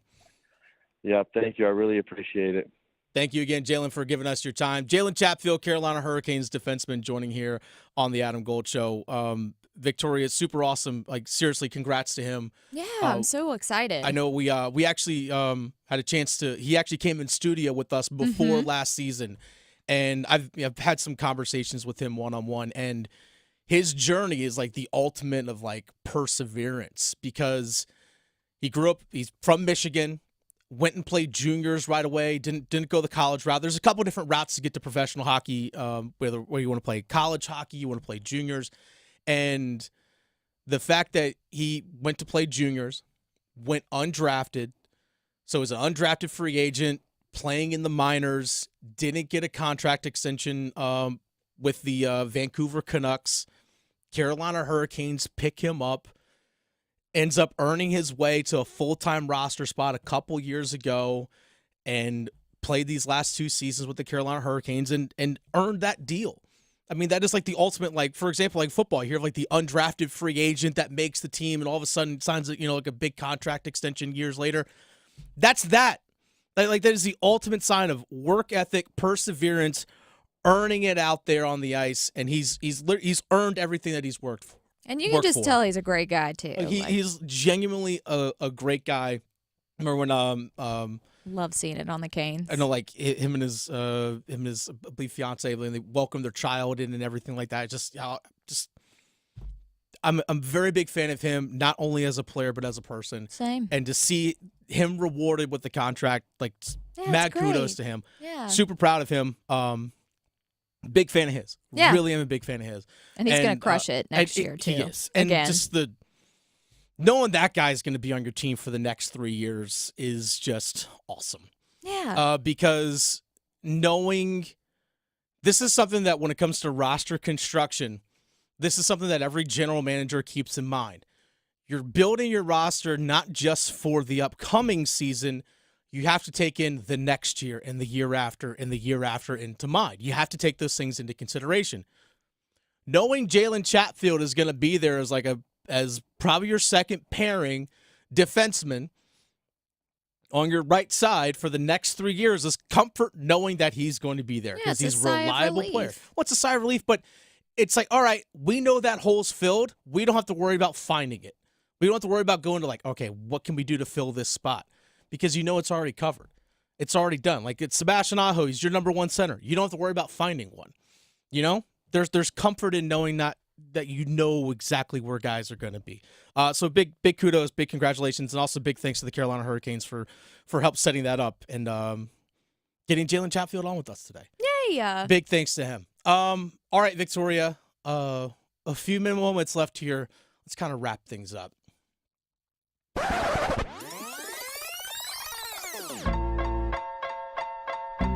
All right, so rewind, couple things. UNC up 1-0 through 2 innings. over Virginia in the College World Series out in Omaha. Let's go. Let's go, state of North Carolina. Let's go, state of North Carolina. ACC. All right, sorry. Right, hey, don't stop. What are you holding back for? I'm so excited for them. So, yeah, North Carolina is up right now. Again, up 2-0. I'm sorry, up 1-0 through 2 innings. The U.S. Open taking place down in Pinehurst. That is going on right now. The cut line, again, +3 is a projected cut. Tiger Woods right now, last I checked, was at +3, Victoria, which is a good thing. Mm-hmm. And I think he is still is he at still +3. Okay. Actually, I need to dig and find this. Okay. He's shifted on me. Actually, I take that back. He's at +4. Oh, Come on. no, you shouldn't have Come looked. Shouldn't have looked. Oh, no. Oh. That's okay. It's okay. He's at least there. He's there. Okay, he still has 13 holes left to play today. Right. Plenty of time. Anything could happen. Plenty of time for Tiger Woods to get above the cut line, which, again, is at +3. Woods +4 right now through 5 holes. The leader, Patrick Cantlay, he's at 5 under overall. He's at even today through 4 holes, so he's still got a ton left to play. Ludwig Aberg also has just finished 4 holes today. He's 1 under on the day, 5 under on the tournament. So that is our top 2 right now, along with Matthew Pavon, who has birdied his first 2 holes to get to 5 under overall. So props to him. Look at him go. Thomas Dietrich was 3 under on the day, so he's -4 on the tournament. Bryson DeChambeau, -4 on the tournament as well. He was 1 under today. There's your top 5. Mm-hmm. There's your top 5. Rory McIlroy, right behind that. He was +2 today. I know. But he's still 3 under on the tournament. That's sometimes, hey, you know what? Early round, I can build myself a little cushion so I can have that little bit of, again, that little bit of a cushion in case I do kind of fall through a little bit. I'm still within striking distance. That's what Rory McIlroy is. Yeah. It's always good to have a safety net, especially with this course. Exactly. And you're going to need to have it because this course is a brutal course to play right now. U.S. Opens are notorious for -3 might win you the thing. Yeah. -3 might win you the whole darn thing. I mean, gosh, just looking at there are only 15 guys that are under par. 15. That's it. Now, there's a bunch of guys that are even. For example, Brooks Koepka's through 4 holes. He's even. Colin Morikawa even through 4 holes today as well. So there's a lot of guys still like in that even category, but that's actually under par. It's just 15. Just 15. Pretty fun stuff going on down in Pinehurst. Real quick, NBA Finals. Game 4 is tonight. I'm going to say right now, I'm predicting that the Dallas Mavericks are going to win. Because, again, it's so difficult to sweep a team. But I think the Dallas Mavericks win. But the big storyline, especially coming out of Game 3, was Luka Doncic, how he fouled out of the game. Kind of was a little bit of a poopy pants, Victoria is the best way to say it. He threw kind of temper tantrums, was upset with the officiating and all that stuff. Frustration of how the series has gone so far, I think, just boiled over. And it was a really bad, poop fest, exactly. It was a really bad moment, I thought. Now, we've known that Luka Doncic isn't the greatest defender. We all know that. And there are times where he often complains to the officials. We all know that. That is not like a new thing. It's funny how so much of the narrative is like, well, does he have the mental makeup now to actually win a finals? Like, if you could get to the finals, you can win the finals. Simple as that. How he reacts and responds to his performance and his attitude in Game 3 is going to be telling about him and I think really moving forward. If he's the same thing of what he did in Game 3, which honestly really cost his team a bit, if he's that same way, that's a bad look. But if he's like, hey, you know what? I hurt my team. I put my own pride, my own thoughts and feelings above what the team needs. If he recognizes that and comes out and it's like, hey, I'm not going to complain about the officials. I'm going to continue to play hard. I'm going to try and actually dig in on defense here because the team needs it. That's going to be more telling about him and his personality. It should be a fun one tonight. Again, I think the Dallas Mavericks win this one, and we'll have Game 5 on Monday. And then tomorrow, Game 4, Edmonton Oilers, Florida Panthers. Florida Panthers win this one, or won yesterday 4-3. They lead the series 3-0 Victoria. Not looking good. It's not looking good at for all. Edmonton. I think same thing. It's hard to sweep a team. I think the Oilers squeak this one out, probably like a 3-2 type win. But I just don't see it coming back, which kind of stinks. It kind of takes a lot of the air out of the series. I want more hockey. I want all of it. Happy Father's Day. I don't know if my dad is listening right now, but Dad, I love you. You're awesome. And I will see you actually later on tonight because I know you're making your way down here right now. Happy Father's Day to everyone out there. Victoria, thank you. You're awesome. Enjoy your weekend. Enjoy all the fun sports. Going beyond the box scores. Adam Gold on the North Carolina Sports Network. Hey, Tim Donnelly here for DraftKings. We are this close to crowning an NBA champ. And with the action heating up on the court, it's even hotter at DraftKings Sportsbook, an official sports betting partner of the NBA. It's super easy to get started with DraftKings if you're a first-timer. Try betting on something like a team to win. Go to DraftKings Sportsbook app, select your team, and place your first bet. It's that simple. And if you're new to DraftKings, you got to check this out. New customers bet $5 to get $150 in bonus bets instantly. Download the DraftKings Sportsbook app now and use code TIMD. That's code TIMD for new customers to get $150